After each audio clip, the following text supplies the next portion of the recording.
ಮನುಷ್ಯನ ದೇಹದಲ್ಲಿರುವಂಥ ಹಲವಾರು ಕಾಯಿಲೆಗಳಿಗೆ ತಾವು ಸಾಕಷ್ಟು ನಮ್ಮ ಆಯುಷ್ ಟಿವಿ ಮೂಲಕ ಸಾಕಷ್ಟು ಜನರಿಗೆ ತಾವು ಚಿಕಿತ್ಸೆ ಮಾಹಿತಿಯನ್ನು ನೀಡಿದ್ದೀರಿ. ಸ್ಪೆಷಲಿ ಏನಂದರೆ B12 ಮತ್ತು ಕ್ಯಾಲ್ಸಿಯಂ ಡೆಫಿಷಿಯನ್ಸಿ ಬಗ್ಗೆ ಮಾತನಾಡಿದಾಗ ಎಷ್ಟೊಂದು ಕರೆಗಳು ಬಂದಿತ್ತು. ಇವತ್ತಿನ ದಿವಸ ಐರನ್ ಡೆಫಿಷಿಯನ್ಸಿ ಅಂದರೆ ಕಬ್ಬಿಣಾಂಶದ ಕೊರತೆ ಬಗ್ಗೆ ನಾವು ಮಾತಾಡೋಣ ಅಂಥೇಳಿ. ಅಂದರೆ ಯಾಕೆ ಇಷ್ಟೊಂದು ಇಂಪಾರ್ಟೆಂಟ್ ಆಗುತ್ತೆ ಐರನ್ ಡೆಫಿಷಿಯನ್ಸಿ, ಆಮೇಲೆ ಐರನ್ ಡೆಫಿಷಿಯನ್ಸಿ ಏನೋ ಆಯಿತು, ಆದರೆ ಐರನ್ ಅಂಶ ನಮ್ಮ ದೇಹದಲ್ಲಿ ಯಾಕೆ ಬೇಕಾಗುತ್ತೆ ಅಂತ ಭಾಳ ಇಂಪಾರ್ಟೆಂಟ್ ಕ್ವೆಶ್ಚನ್ನು. ಆಯುಷ್ ಟಿವಿಯ ಮುಖಾಂತರ ನಾಗೇಶ್, ನಿಮ್ಮ ಈ ಕಾಳಜಿ ನನಗೆ ಭಾಳ ಖುಷಿ ಅನಿಸುತ್ತೆ. ಜನಸಾಮಾನ್ಯರಿಗೆ ಇಂಥ ವಿಚಾರಗಳು ಕರೆಕ್ಟಾಗಿ ತಿಳಿದ್ರೆ ಅನೇಕ ಕಾಯಿಲೆಗಳಿಗೆ ಕಾರಣ ಅನೇಮಿಯಾ ಅಂತೀವಿ ನಾವು. ಓಕೆ, ಅನೇಮಿಯಾ ಅಂದರೆ ರಕ್ತಹೀನತೆ. ರಕ್ತಹೀನತೆ ಅಂದರೆ ರಕ್ತ ಕ್ವಾಂಟಿಟಿ ಕಡಿಮೆ ಆಗೋದಲ್ಲ, ಹಿಮೋಗ್ಲೋಬಿನ್ ಪರ್ಸೆಂಟೇಜ್ ಅಂತೀವಿ. ಪ್ರತಿಯೊಬ್ಬರು ಕೂಡ ಲ್ಯಾಬ್ನಲ್ಲಿ HP ಪರ್ಸೆಂಟೇಜ್ ಅಂತ ಮಾಡ್ತಾರೆ. ಗಂಡು ಮಕ್ಕಳಿಗೆ 14 ರಿಂದ 16 ಗ್ರಾಮ್ ಪರ್ ಡೆಸಿಲೀಟರ್ ಇರಬೇಕು. ಹೆಣ್ಣು ಮಕ್ಕಳಿಗೆ ಅಟ್ಲೀಸ್ಟ್ ಅಪ್ ಟು 11 to 14. ಎಷ್ಟೋ ಹೆಣ್ಣು ಮಕ್ಕಳಿಗೆ ನಾವು ಹಿಮೋಗ್ಲೋಬಿನ್ ಚೆಕ್ ಮಾಡಿದಾಗ 7 ಗ್ರಾಮಿಗೆ ಬಂದಿರುತ್ತೆ. ಸೊ ಇದ್ರ ಹಿಂದೆ ಈ ಅನೇಮಿಯಾ ಬಗ್ಗೆ ಮಾತನಾಡುವಾಗ ಒಂದು ಭಾಳ ಇಂಪಾರ್ಟೆಂಟು, ನಾವು B12 ಮಾತನಾಡಿದಾಗ ಮೆಗಲೋಬ್ಲಾಸ್ಟಿಕ್ ಅನೇಮಿಯಾ ಅಂತ ಮಾತಾಡ್ದು. ಇವತ್ತು ಹೈಪೋಕ್ರೋಮಿಕ್ ಮೈಕ್ರೋಸೈಟಿಕ್ ಅನೇಮಿಯಾ ಅಂತೀವಿ ನಾವು. ಅಂದರೆ ರಕ್ತ ಕಡಿಮೆ ಇರುತ್ತೆ. ಇದಕ್ಕೆ ಕಾರಣ ಒನ್ಸ್ ಅವ್ರು ರಿಪೋರ್ಟ್ ಕೊಟ್ಟರೆ ಮೈಕ್ರೋಸೈಟಿಕ್ ಹೈಪೋಕ್ರೋಮಿಕ್, ಕ್ರೋಮಿಯಾ ಅಂದರೆ ಬಣ್ಣ ಕಡಿಮೆ ಆಯಿತು ಅಂದರೆ ಇದಕ್ಕೆ ಐರನ್ ಡಿಫಿಷಿಯನ್ಸಿ ಅನೇಮಿಯಾ ಅಂತೀವಿ ನಾವು. ಐರನ್ ನೀವು ಹೇಳ್ದಂಗೆ ಮೆಟಲ್ ಎಲ್ಲ ಕಡೆ ಇರ್ತದೆ, ಆದರೆ ಮನುಷ್ಯನ ದೇಹದಲ್ಲಿ ಎಲಿಮೆಂಟಲ್ ಐರನ್ ಅಂತೀವಿ ನಾವು. ರಕ್ತದಲ್ಲಿ ಇದು ಎಷ್ಟು ಇಂಪಾರ್ಟೆಂಟ್ ಅಂದರೆ ಈ ಮನುಷ್ಯನ ಬೋನ್ ಮ್ಯಾರೋದೊಳಗೆ ನಮ್ಮ RBCs ಕೆಂಪು ರಕ್ತ ಕಣಗಳು ಉತ್ಪತ್ತಿ ಆಗ್ತಾವಲ್ಲ, ಅದೊಂದು ಪ್ರೋಟೀನ್, ಅದು ಹಿಮೋಗ್ಲೋಬಿನ್ ಅಂದರೆ. ಮಸಲ್ನಲ್ಲಿ ಮಯೋಗ್ಲೋಬಿನ್ ಅಂತಿರುತ್ತೆ. ಇವೆರಡು ಉತ್ಪತ್ತಿ ಆಗಬೇಕಾದ್ರೆ ಐರನ್ ಬಹಳ ಎಸೆನ್ಷಿಯಲ್. ಎಲ್ಲಿ ಐರನ್ ಇರೋದಿಲ್ವಲ್ಲ, ನಾವು ಆಹಾರದಿಂದ ಮುಂದೆ ಮಾತಾಡ್ತಾ ಹೋಗೋಣ. ಐರನ್ ಡಿಫಿಷಿಯನ್ಸಿ ಅನೇಮಿಯಾದಿಂದ ದೇಹದಲ್ಲಿ ಅನೇಕ ರೋಗ ಲಕ್ಷಣಗಳು ಇದಕ್ಕೆ ಕಾರಣ ಆಗ್ತದೆ. ಅದರಿಂದ iron it's an elemental iron ಅಂತೀವಿ ನಾವು. ಬಹಳ ಇಂಪಾರ್ಟೆಂಟ್. ಮೊದಲೆಲ್ಲ ತಮಾಷೆ ಮಾಡೋರು, ಕಬ್ಬಣ ಹಾಕಿದ್ರೆ ಐರನ್ ಸಿಗುತ್ತಾ? ಇಲ್ಲ, ಆ ಥರ ಎಲ್ಲ ತಮಾಷೆ ಮಾತನಾಡೋಂಗಿಲ್ಲ. ಇದು ಭಾಳ ಸೀರಿಯಸ್ ಪ್ರಾಬ್ಲಮ್. ಅನೇಮಿಯಾ ಅನ್ನೋದೇ ಒಂದು ದೊಡ್ಡ ಚಾಪ್ಟರ್ ಮೆಡಿಸಿನ್ನೊಳಗೆ. ನಮಗೆ ಮೇಜರ್ ಕ್ವಶನ್ MBBS ಓದೋವಾಗ. ಅದರಿಂದ ಐರನ್ ಬಗ್ಗೆ ನಾವು ಇವತ್ತು ಜನಗಳಿಗೆ ಅನೇಕ ವಿವರಗಳನ್ನು ಕೊಡ್ತಾ ಹೋಗೋಣ. ಓಕೆ, ಅಂದರೆ ಈಗ ಸರ್ ಏನಂದರೆ B12 ಡೆಫಿಷಿಯನ್ಸಿ, ಕ್ಯಾಲ್ಸಿಯಂ ಡೆಫಿಷಿಯನ್ಸಿ, ಆಯಾಸ, ಸುಸ್ತು ಅಂತೇಳಿ ನಾವೆಲ್ಲ ಹೇಳ್ತಾ ಇದ್ವಿ. ಅಂದರೆ ಇದಕ್ಕೆ ಮತ್ತೆ ಪರ್ಟಿಕ್ಯುಲರ್ ಆಗಿ ಬಂತು ಅಂದರೆ ಕಬ್ಬಿಣಾಂಶದ ಕೊರತೆ ದೇಹದಲ್ಲಿ ಕಡಿಮೆ ಇತ್ತು ಅಂತಂದರೆ ಸಿಂಪ್ಟಮ್ಸ್ಗಳು ಯಾವೆಲ್ಲ ರೀತಿ ಇರುತ್ತೆ? ಯಾಕಂದರೆ ಕಬ್ಬಿಣ ಅಂದರೆ ಗಟ್ಟಿಮುಟ್ಟಾಗಿರುವಂಥ ಒಂದು ಹೆಸರಿದೆ ಅದರಲ್ಲಿ. ಬಟ್ ಡೆಫಿಷಿಯನ್ಸಿ ಬಂತು ಅಂದರೆ ಆ ವ್ಯಕ್ತಿಗಳ ಸಿಂಪ್ಟಮ್ಸ್ಗಳು ಯಾರ್ಯಾರಿಗೆ, ವಿಶೇಷವಾಗಿ ಮಹಿಳೆಯರು ಪುರುಷರಲ್ಲಿ ನೋಡಿದಾಗ ಯಾರಿಗೆ ಹೆಚ್ಚಿರುತ್ತೆ ಅಥವಾ ಕಾಮನ್ ಆಗಿ ನೋಡೋದಾಯ್ತಾರೆ ಸಿಂಪ್ಟಮ್ಸ್ಗಳು ಯಾವ ರೀತಿ ಇರುತ್ತೆ? ಇಲ್ಲ, ಆಕ್ಚುಲಿ ಅನೇಮಿಯಾಗಳು ನಾವು ಹೆಚ್ಚಿಗೆ ನೋಡೋದು ಹೆಣ್ಣು ಮಕ್ಕಳಲ್ಲೇ. ಓಕೆ, ಯಾಕಂದ್ರೆ ಅದಕ್ಕೆ ಕಾರಣಗಳಿದಾವೆ, ಮುಂದೆ ಹೇಳ್ತಾ ಹೋಗ್ತೀನಿ. ಬಟ್ ಯಾವಾಗ ಅಂದರೆ ಅನ್ಫಾರ್ಚುನೇಟ್ಲಿ ಚೆನ್ನಾಗಿ ದುಡಿತಿದ್ದವರು ಯಾಕೋ ಸುಸ್ತು, ಎಂತ ಇಂಟ್ರೆಸ್ಟೇ ಇರೋದಿಲ್ಲ ಕೆಲಸದಲ್ಲಿ, ಮೈ ಕೈ ನೋವು, ಲೆಥಾರ್ಜಿ ಅಂತೀವಿ ನಾವು. ಆಮೇಲೆ ಕ್ರ್ಯಾಂಪ್ಸ್ ಎಲ್ಲಂದ್ರಲ್ಲೇ ಮಸಲ್ಸ್ ಹಿಡ್ಕೊತವೆ, ಕುತ್ತಿಗೆ ಹಿಡ್ಕೊತು ಡಾಕ್ಟ್ರೆ, ಮೀನ್ ಕಂಡ ಎಳೆಯುತ್ತೆ ಡಾಕ್ಟ್ರೆ. ಇವೆಲ್ಲವೂ ಕೂಡ ಅನೇಮಿಯಾ ಒಳಗಾಗುತ್ತೆ. ರಕ್ತ ಯಾವಾಗ ಸಫಿಷಿಯೆಂಟ್ ಇರಲ್ವಲ್ಲ, ಇದು ಎನರ್ಜಿ ಮನುಷ್ಯನಿಗೆ ನೀವು ಹೇಳ್ದಂಗೆ ಆಕ್ಟಿವ್ ಆಗಿರಬೇಕು ಅಂದರೆ ಐರನ್ ಥರ ಗಟ್ಟಿ ಇರಬೇಕು ಅನ್ನಂಗಿದ್ರೆ ಐರನ್ ಡಿಫಿಷಿಯನ್ಸಿ ಅನೇಮಿಯಾಗಳಿಗೆ ತುಂಬ ಸ್ವೆಟ್ಟಿಂಗ್ ಆಗೋದು, ಕೂದಲು ಉದುರೋಗೋದು, ನಾಲಿಗೆ ರುಚಿ ಇಲ್ಲದೆ ಇರೋದು, 108 ಪ್ರಾಬ್ಲಮ್ಗಳು. ಸೊ ಅದ್ರ ಜೊತೆಗೆ ಇದಕ್ಕೆ ಕಾರಣ ಇರುತ್ತಲ್ಲ, ಸಪೋಸ್ ಯಾರಿಗೋ ಬ್ಲೀಡಿಂಗ್ ಆಗ್ತಾ ಇರುತ್ತೆ, ಅದ್ರ ರೋಗ ಲಕ್ಷಣಗಳು ಇರ್ತವೆ. ಇವಾಗ ಹೆಣ್ಮಗಳಿಗೆ ಮಂತ್ಲಿ ಪೀರಿಯಡ್ಸ್ 4 ರಿಂದ 5 ದಿನ ಆಗಬೇಕು, ಮೆನೊರೇಜಿಯಾ ಅಂತೀವಿ ನಾವು. ಬಹಳ ದಿನ ಬ್ಲೀಡಿಂಗ್ ಆಗುತ್ತೆ, ಅದ್ರ ಕಾಯಿಲೆ ಇರುತ್ತೆ. ಅದರ ಎಫೆಕ್ಟು ಅನೇಮಿಯಾ. ಅದರಲ್ಲಿ ಜನರಲಿ ವೀಕ್, ಒಂಥರ ಬಿಳ್ಚ್ಕೊಂಡು ಹೋಗ್ಬಿಟ್ಟಿದ್ದಾಳೆ ನೋಡು ಅಂತಾರೆ ಹಳ್ಳಿ ಕಡೆ. ಬಿಳ್ಚ್ಕೊಂಡು ಹೋಗ್ಬಿಟ್ಟಿದ್ದಾಳೆ ಅಂದರೆ ಬೆಳ್ಳಗಾಗ್ಬಿಟ್ಟಿದ್ದಾಳೆ ಅಂದರೆ ರಕ್ತನೇ ಇಲ್ಲ ಈಕೆ ಮೈನಲ್ಲಿ, ಏನಕ್ಕೂ ಶಕ್ತಿ ಇರಲ್ಲ, ಒಂದು ಚೊಂಬೆತ್ತಕ್ಕಾಗಲ್ಲ, ಬಕೆಟ್ ಎತ್ತಕ್ಕಾಗಲ್ಲ. ಸೊ ಹಂಗಾಗಿ ಅನೇಮಿಯಾದ ಪ್ರತಿ ಆರ್ಗನ್ ಮೇಲೂ ಎಫೆಕ್ಟ್ ಆಗಿದೆ. ಯಾಕಂದರೆ ರಕ್ತ ಏನು ಕ್ಯಾರಿ ಮಾಡುತ್ತೆ ಅಂದರೆ ಆಕ್ಸಿಜನ್ ಆ್ಯಂಡ್ ಗ್ಲೂಕೋಸ್ನ ಪ್ರತಿ ಸೆಲ್ಗೂ 33 ಟ್ರಿಲಿಯನ್ ಸೆಲ್ಸ್ ಇದಾವೆ ನಮ್ಮ ದೇಹದಲ್ಲಿ. ಉಗುರು ಕೂದಲು 2 ಬಿಟ್ಟರೆ, ಕಾರ್ನಿಯಾ ನಮ್ಮ ಕಣ್ಣಿಗೆ ಬಿಟ್ಟರೆ ಬೇರೆ ಎಲ್ಲದಕ್ಕೂ ಇದು ಬೇಕೇ ಬೇಕು, ಬ್ಲಡ್ ಸಪ್ಲೈ ಹರಿಲೇಬೇಕು. ಯಾವಾಗ ಅದು ಕ್ವಾಲಿಟಿ ಕಡಿಮೆ ಇರುತ್ತಲ್ಲ, ಜನಗಳಿಗೆ ಅನೇಕ ಕಾಯಿಲೆಗಳು ಕಾಣಿಸ್ಕೊತವೆ. ಓಕೆ, ಅಂದರೆ ಈಗ ಮಹಿಳೆಯರಲ್ಲಿ ಹೆಚ್ಚಿನ ಕಾಣಿಸುತ್ತೆ ಅಂತ ಹೇಳ್ತಿದ್ದಾರೆ. ಅಂದರೆ ಮಕ್ಕಳಲ್ಲಿ ನೋಡ್ತಾ ಇದ್ರೆ, ಯಾಕೆಂದರೆ ಇತ್ತೀಚಿನ ದಿನಗಳಲ್ಲಿ ಲೈಫ್ ಸ್ಟೈಲ್ ಬದಲಾವಣೆ ಆಗ್ತದೆ, ಅಥವಾ ಜಂಕ್ ಫುಡ್ಸ್ಗಳ ಸೇವನೆ ಆಗಿರ್ಬೋದು, ಅಥವಾ ಫುಡ್ ಸ್ಟೈಲ್ ಎಲ್ಲ ಕಂಪ್ಲೀಟ್ ಆಗಿ ಚೇಂಜ್ ಆಗಿದೆ. ಅಂದರೆ ಈ ಆಹಾರದ ಕೊರತೆ ಅಥವಾ ಡಿಫ್ರೆನ್ಸ್ ಲೈಫ್ ಸ್ಟೈಲ್ ಅಥವಾ ಅಪೋಸಿಟ್ ಲೈಫ್ ಸ್ಟೈಲಿಂದ ಈ ಐರನ್ ಡೆಫಿಷಿಯನ್ಸಿಗೂ ಕಾರಣ ಆಗುತ್ತಾ, ಅಥವಾ ಅದರದ ಸಿಂಪ್ಟಮ್ಸ್ಗಳು ಏನಾದರೂ ಹೇಳ್ಬೋದಾ? ನ್ಯಾಚುರಲಿ ನಮಗೆ ಯಾವ ಫುಡ್ಡಲ್ಲಿ ಸೊಪ್ಪು ತರಕಾರಿಗಳಲ್ಲಿ ನಾನ್ ವೆಜಿಟೇರಿಯನ್ ಫುಡ್ನಲ್ಲಿ ತುಂಬ ಐರನ್ ಇರುತ್ತೆ. ಜಂಕ್ ಫುಡ್ನಲ್ಲಿ ಅದು ಇರೋದಿಲ್ಲ, ಮೈದಾ ಇದರೆಲ್ಲ ಮಾಡಿರ್ತಾರೆ ಇರಲ್ಲ. ಎರಡನೇ ನಿಮ್ಗೆ ಇನ್ನೊಂದು ಹೇಳ್ತೀನಿ, ಇದು ಈ ಸಮಯದಲ್ಲಿ ಭಾಳ ಇಂಪಾರ್ಟೆಂಟು. ಹಳ್ಳಿ ಕಡೆ ಮಕ್ಕಳಲ್ಲಿ ರಕ್ತಹೀನತೆ ಕಡಿಮೆ ಅದಕ್ಕೆ ಕಾರಣ ಹುಕ್ವರ್ಮ್. ಈ ಬರೀ ಕಾಲಿನಲ್ಲಿ ಓಡಾಡ್ತಾವಲ್ಲ ಮಕ್ಕಳು, ಆ ಹುಕ್ವರ್ಮ್ ಬೆರಳಿನಿಂದ ಎಂಟ್ರಿ ಆಗಿ ರಕ್ತಕ್ಕೆ ಹೋಗಿ ಅದರ ಲೈಫ್ ಸೈಕಲ್ ಇದೆ, ಬಂದು ಡಿಯೋಡಿನಮ್ ಅಂದರೆ ನಮ್ಮ ಸಣ್ಣ ಕರಡಿನಲ್ಲಿ ಕೂತ್ಕೊಳ್ಳುತ್ತೆ. ಪ್ರತಿ ಹುಕ್ವರ್ಮು ರಕ್ತನ ಕುಡಿಯುತ್ತೆ. ಸೊ ಇದಕ್ಕೆ ಕಾರಣ ಅನೇಮಿಯಾ. ಅನೇಮಿಯಾ ಆಗಿರೋದು ಈ ರಕ್ತ ಹೀರುಗಳು. ನಾನು ಭಾಳ ಸರಿ ಹೇಳ್ತೀನಿ, ಪಾಪ ಅನ್ಫಾರ್ಚುನೇಟ್ಲಿ ಮಕ್ಕಳು ರಕ್ತದಾನ ಮಾಡ್ತಾರೆ. ಯಾರಿಗೆ? ಹುಳುಗಳಿಗೆ.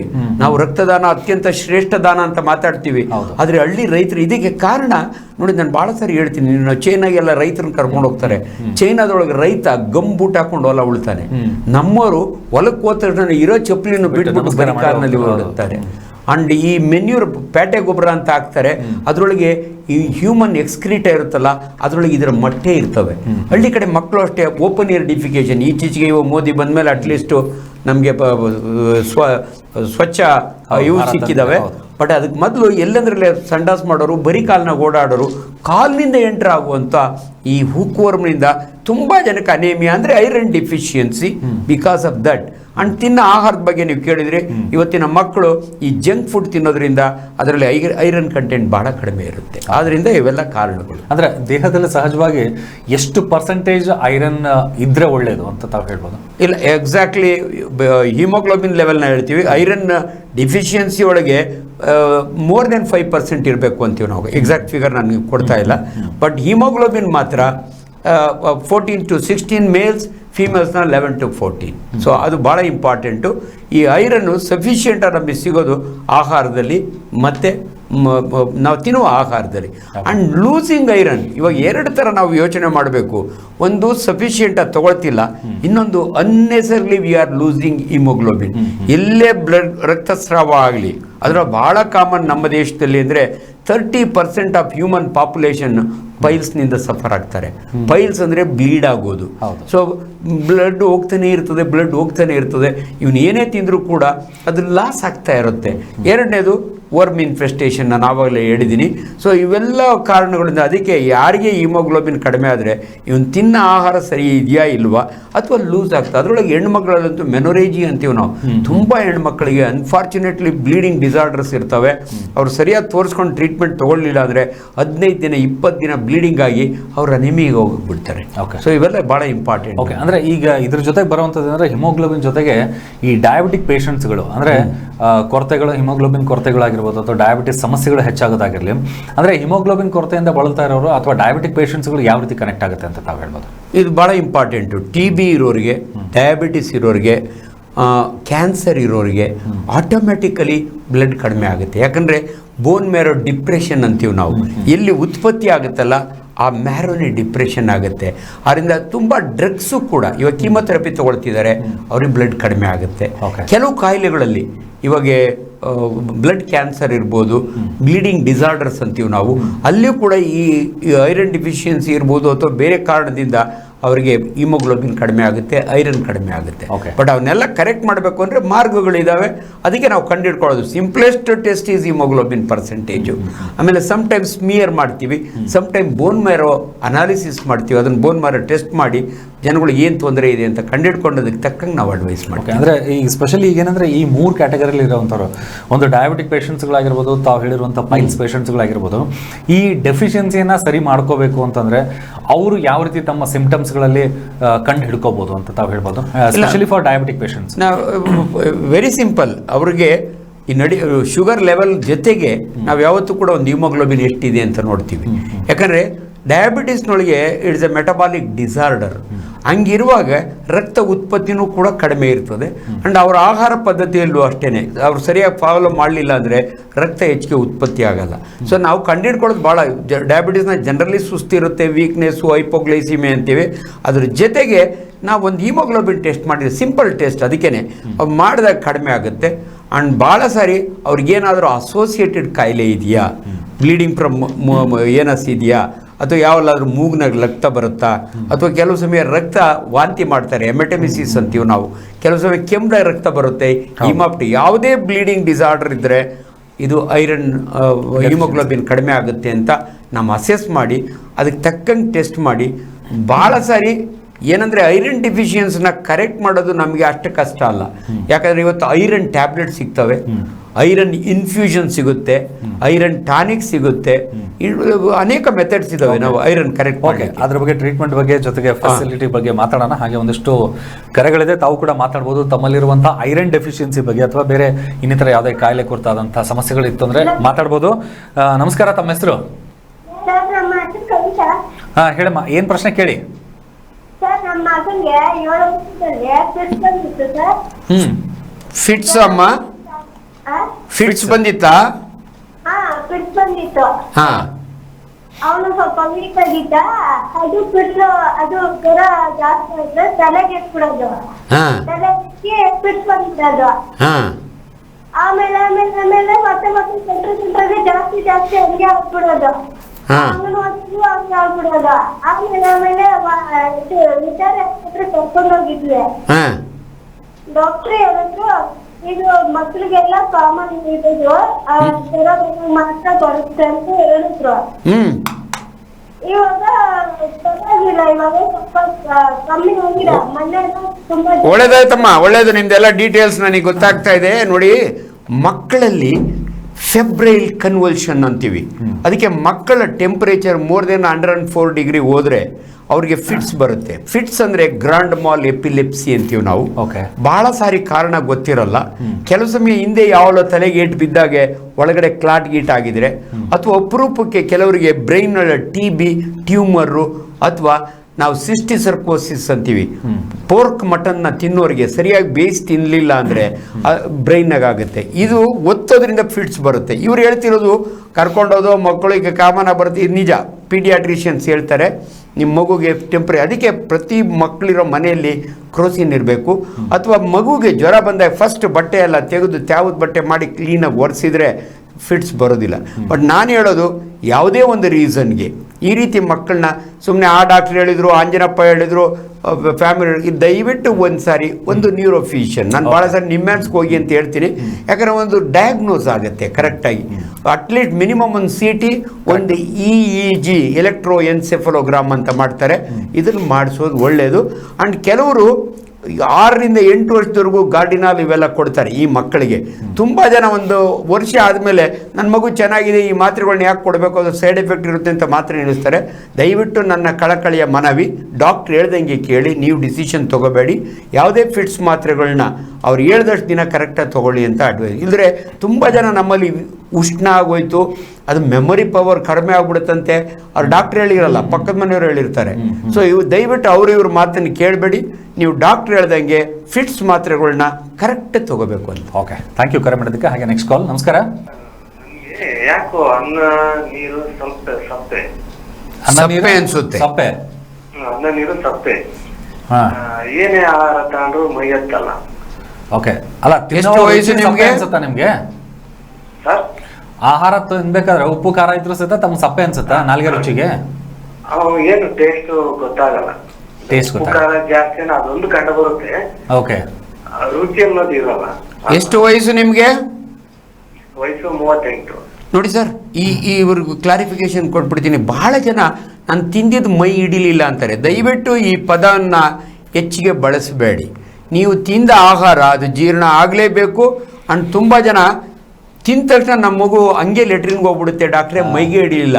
ಆ್ಯಕ್ಚುಲಿ ಇವ್ರ ಮಗು ತಿಂದಿದ್ದು ಆಚೆಗೆ ಹೋಗಲ್ಲ. 2 ದಿವಸ ತಿಂದಿದ್ದು ನಾವು ಸಿಗ್ಮಾಯ್ಡ್ ಕೋಲಾನ್ ಅಂತೀವಿ ನಾವು. ಕೋಲಾನ್ನಲ್ಲಿ ಸ್ಟಾಕ್ ಇರುತ್ತೆ. ಇದು ಹೊಟ್ಟೆಗೆ ಸ್ಟೊಮಕ್ ಒಳಗೆ ಏನಾದ್ರು ಬಿಟ್ಟರೆ ಗ್ಯಾಸ್ಟ್ರೋಕೋಲಿಕ್ ರಿಫ್ಲಕ್ಸ್ ಅಂತೀವಿ, ಅದು ಖಾಲಿ ಆಗುತ್ತೆ. ದಯವಿಟ್ಟು ಈ ಕನ್ಫ್ಯೂಷನ್ ಬೇಡ. ನಿಮ್ಮ ಮಗ ತಿಂದಿದ್ದ ರೇಷನ್ನು ಇವರು ಅದೇ ಹೇಳ್ತಾ ಇದ್ದಾರೆ, ನನಗೆ ಯಾಕೋ ಮೈ ಹಿಡಿಯಲ್ಲ ಅನ್ನೋದು ಅದು ಕರೆಕ್ಟ್ ನಮ್ಮ ಮೆಡಿಕಲ್ ಪದ ಅಲ್ಲ. ಇನ್ನೊಂದು, ಈ ಟೇಸ್ಟ್ ಯಾವಾಗ ಕಡಿಮೆ ಆಗುತ್ತೆ ಅಂದರೆ ಟೇಸ್ಟ್ ಬಡ್ಸ್ ಇರುತ್ತೆ ನಾಲ್ಗೆಯಲ್ಲಿ. ರಕ್ತ ಕಡಿಮೆ ಇದೆ, ಅನೇಮೆ, ನಾಲ್ಗೆಲ್ಲ ದಪ್ಪ ಆಗುತ್ತೆ, ಪೇಲ್ ಆಗುತ್ತೆ. ಅಂಡ್ ಕಣ್ಣು ಹಿಂಗೆ ಮಾಡಿದರೆ ಅದು ಬೆಳ್ಳಗಿರುತ್ತೆ. ಆಮೇಲೆ ಭಾಳ ಜನ ಅನೇಮಿಯಾ ಇರೋರು ಇದು ಭಾಳ ಇಂಪಾರ್ಟೆಂಟು. ಈ ಉಗುರುಗಳು ಬ್ರಿಟ್ಲಾಗ್ಬಿಡ್ತಾವೆ, ಸ್ಪೂನ್ ಥರ. ನೋಡಿ ನಮ್ಮ ಉಗುರುಗಳೆಲ್ಲ ಹಿಂಗಿರ್ತಾವಲ್ಲ, ಅನೇಮಿಯಾ ಇರೋರಿಗೆ ಸ್ಪೂನ್ ಥರ ಒಂದು ಡ್ರಾಪ್ ನೀರು ಬಿಡ್ಬೋದು ಅಲ್ಲಿ. ಅದನ್ನು ನಾವು ಕೈಲೋ ನೈಕಿ ಅಂತೀವಿ ನಮ್ಮ ಮೆಡಿಕಲ್ ಇದರಲ್ಲಿ. ಅದಕ್ಕೆ ಯಾವುದೇ ಒಂದು ಪೇಷಂಟ್ ಬಂದಾಗೆ ಫಸ್ಟ್ ಅದಕ್ಕೆ ಹಳೆ ಕಾಲದ ಡಾಕ್ಟ್ರುಗಳು ಯಾವ್ದು ಹಿಂಗೆ ಕಣ್ಣು ಹಿಂಗೆ ನೋಡೋರು, ಅನೇಮಿಯಾ ಇದೆಯಾ ಜಾಂಡೀಸ್ ಇದೆಯಾ ಅಂತ ನೋಡಲಿಕ್ಕೆ ಕೈ ಹಿಂಗೆ ನೋಡೋರು, ಕೈಲೋ ನೈಕಿಯಾ ಇದೆಯಾ ಅಂತ.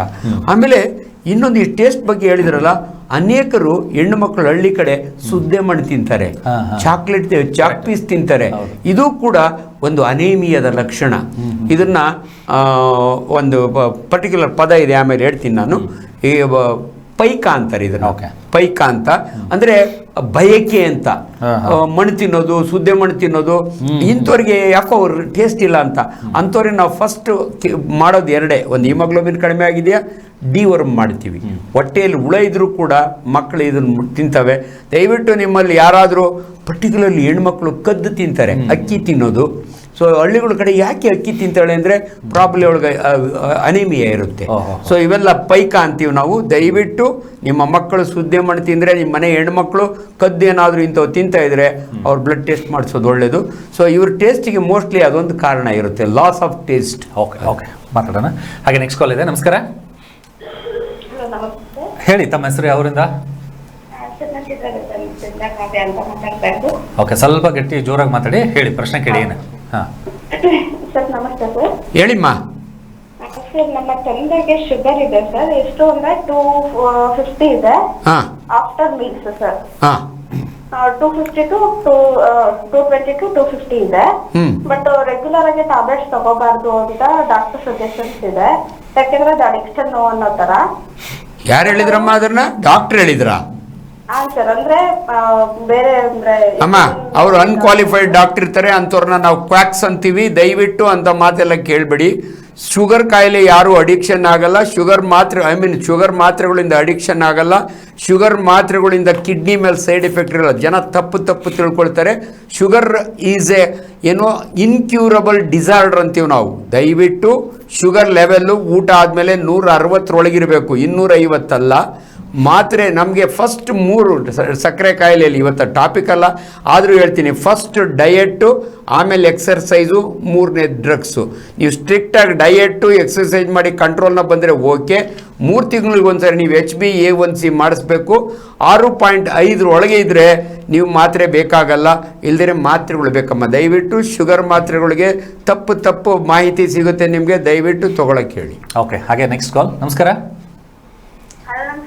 ನಮಸ್ಕಾರ ಮೇಡಮ್, ಹೇಳಿ ತಮ್ಮ ಹೆಸರು, ಯಾವರಿಂದ? ನಾವು ವೈಟ್ಫೀಲ್ಡ್ ಇಂದ ಮಾತಾಡೋದು. ಓಕೆ, ಕೇಳಿ ಪ್ರಶ್ನೆ ಕೇಳಿ. ನಾವು ಸರ್ ನಾಂಜನಪುರದ ಯಾವಾಗ್ಲೂ ನೋಡ್ತೀವಿ ಯೂಟ್ಯೂಬ್ ಅಲ್ಲಿ. ಎಸ್ ಮಾ, ಹೇಳಮ್ಮ. ಸರ್ ನಮ್ದು ತುಂಬಾ ಫೇವ್ರೇಟ್ ಹೇಳಿಮ್ಮ ಪ್ರಶ್ನೆ ಏನು ಹೇಳಿಮ್ಮ. ಸರ್ ನಮ್ಮ ಮಗುಗೆ ಯಾಕೆ ವೈಟ್ ಪ್ಯಾಚಸ್ ಕಾಣಿಸ್ತಾ ಇದೆ ಕಣ್ ಕೆಳಗಡೆ ಎಲ್ಲಾನು. ಎಷ್ಟು ವಯಸ್ಸಮ್ಮ ಮಗುಗೆ? 10 ವರ್ಷ. ಏನ್ ಕಾಣುತ್ತೆ? ವೈಟ್ ಪ್ಯಾಚಸ್ ಅಮ್ಮ. ಕಣ್ ಕೆಳಗಡೆ ಅಮ್ಮ, ವೈಟ್ ಪ್ಯಾಚಸ್ ಬಗ್ಗೆ ಒಂದೇ ಒಂದು ಮಾತು ಹೇಳ್ಬಿಡ್ತೀನಿ, ಕೇಳ್ಕೊಳ್ಳಿ. ಇದನ್ನ ಡಿಪಿಗ್ಮೆಂಟೇಷನ್ ಅಂತೀವಿ ನಾವು, ಲುಕೋಡರ್ಮಾ ಅಂತೀವಿ ನಮ್ಮ ಇದರಲ್ಲಿ. ಕೆಲವರು ಕನ್ನಡದಲ್ಲಿ ತೊನ್ನು ಕಾಯಿಲೆ ಅಂತಾರೆ. ದಯವಿಟ್ಟು ನೀವು ನಿಮ್ಮ ಮಗುವನ್ನ ಸ್ಕಿನ್ ಡಾಕ್ಟ್ರ್ ಬಿಟ್ಟರೆ ಬೇರೆ ಯಾರ ಹತ್ರನೂ ತೋರಿಸ್ಬೇಡಿ. ನಮ್ಮ ಕಿಮ್ಸ್ ಹಾಸ್ಪಿಟ್ಲಲ್ಲಿ ನಿಮಗೆ ಕಡಿಮೆಗಾಗುತ್ತೆ. ಯಾರೇ ಸ್ಕಿನ್ ಡಾಕ್ಟ್ರು ಸ್ವಲ್ಪ ಯೂಶ್ವಲಿ ಹೊರಗಡೆ ಕಾಸ್ಟ್ಲಿ ಇರುತ್ತೆ, ನಿಮಗೆ ಅದಕ್ಕೋಸ್ಕರಾಗಿ ಕರೆಕ್ಟ್ ಟ್ರೀಟ್ಮೆಂಟ್ ಇರುತ್ತೆ, ಬಟ್ ಭಾಳ ದಿನ ತೊಗೊಳುತ್ತೆ. ದಯವಿಟ್ಟು ನೀವು ಚೇಂಜ್ ಮಾಡ್ತಾ ಹೋಗ್ಬೇಡಿ. ಇವತ್ತು ಕೇರಳ, ನಾಳೆ ಆಂಧ್ರ, ಇನ್ನೊಬ್ರು ಯಾರೋ ಅಲ್ಲೆಲ್ಲ ಗಬ್ಬು ನೀರು ಕುಡಿ ಅಂದರು, ಇಂಥವು ತುಂಬ ಹೇಳ್ತೇವೆ. ದಯವಿಟ್ಟು ಒಬ್ಬ ಕ್ವಾಲಿಫೈಡ್ ಸ್ಕಿನ್ ಡಾಕ್ಟ್ರ್ ಹತ್ರ ಹೋಗಿ ತೋರಿಸಿ. ಇದರೊಳಗೆ ಅದರ್ ಸಿಸ್ಟಮ್ಸ್ನವರು ಹೇಳ್ತಾರೆ, ಆಯುರ್ವೇದ ನಾವು ವಾಸಿ ಮಾಡ್ತೀವಿ ಅಂತಾರೆ, ಹೋಮಿಯೋಪತಿ ನಾವು ಅದು ನಿಮಗೆ ಬಿಟ್ಟಿದ್ದು. ಬಟ್ ನಾನೊಬ್ಬ ಅಲೋಪತಿ ಡಾಕ್ಟ್ರಾಗಿ ದಯವಿಟ್ಟು ಸ್ಕಿನ್ನು ಹೋದರೆ ಅವ್ರು ಕರೆಕ್ಟಾಗಿ ನಿಮ್ಗೆ ಅಡ್ವೈಸ್ ಮಾಡ್ತಾರೆ. ಓಕೆ, ಹಾಗೆ ನೆಕ್ಸ್ಟ್ ಕಾಲ್. ನಮಸ್ಕಾರ, ಹೇಳಿ ತಮ್ಮ ಹೆಸರು, ಯಾವರಿಂದ? ಸರಸ್ವತಿಯಿಂದ. ಓಕೆ, ಕೇಳಿ ಮೇಡಮ್, ಏನು ಪ್ರಶ್ನೆ ಕೇಳಿ. ಮೇಡಮ್ ನನಗೆ ಇದನ್ನಪ್ಪ ಮೊದಲು ಸ್ವಲ್ಪ ಆಪರೇಷನ್ ಆಗಿತ್ತು, ಸೈಡ್ ಆಪರೇಷನ್. ಇವಾಗೂ ನೋವು ಬರುತ್ತೆ, ಹೋಮಿಯೋಪತಿ ತಗೊಂತಾ ಇದ್ದೀನಿ.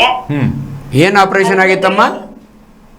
ಮೊದಲು ಸೈಡ್ ಮಕದ ಹತ್ರ ಕೆಳಗ್ ಬರೋದು, ಡಾಕ್ಟರ್ ಅರುಣಾಯ್ಕು ಆಪರೇಷನ್ ಮಾಡಿದ್ರು. ಆದ್ರೂ ಮತ್ತೆ ಮಾಡ್ಬೇಕು ಅಂದ್ರೆ ನಾನು ಇವಾಗ ಹೋಮಿಯೋಪತಿ ತಗೊಂತಾ ಇದ್ದೀನಿ, ಟ್ಯಾಬ್ಲೆಟ್ ತಗೊಂತಾ ಇದ್ದೀನಿ. ಆದ್ರೆ ನೋವು ಬರ್ತಲೇ ಇರ್ತದೆ. ನಂಗೆ ಬೇರೆ ಸ್ವಲ್ಪ ಪ್ರಾಬ್ಲಮ್, ಅಕ್ಕಿ ತಿನ್ನೋದು ಸ್ವಲ್ಪ ಪ್ರಾಬ್ಲಮ್ ಇದೆ ನನಗೆ.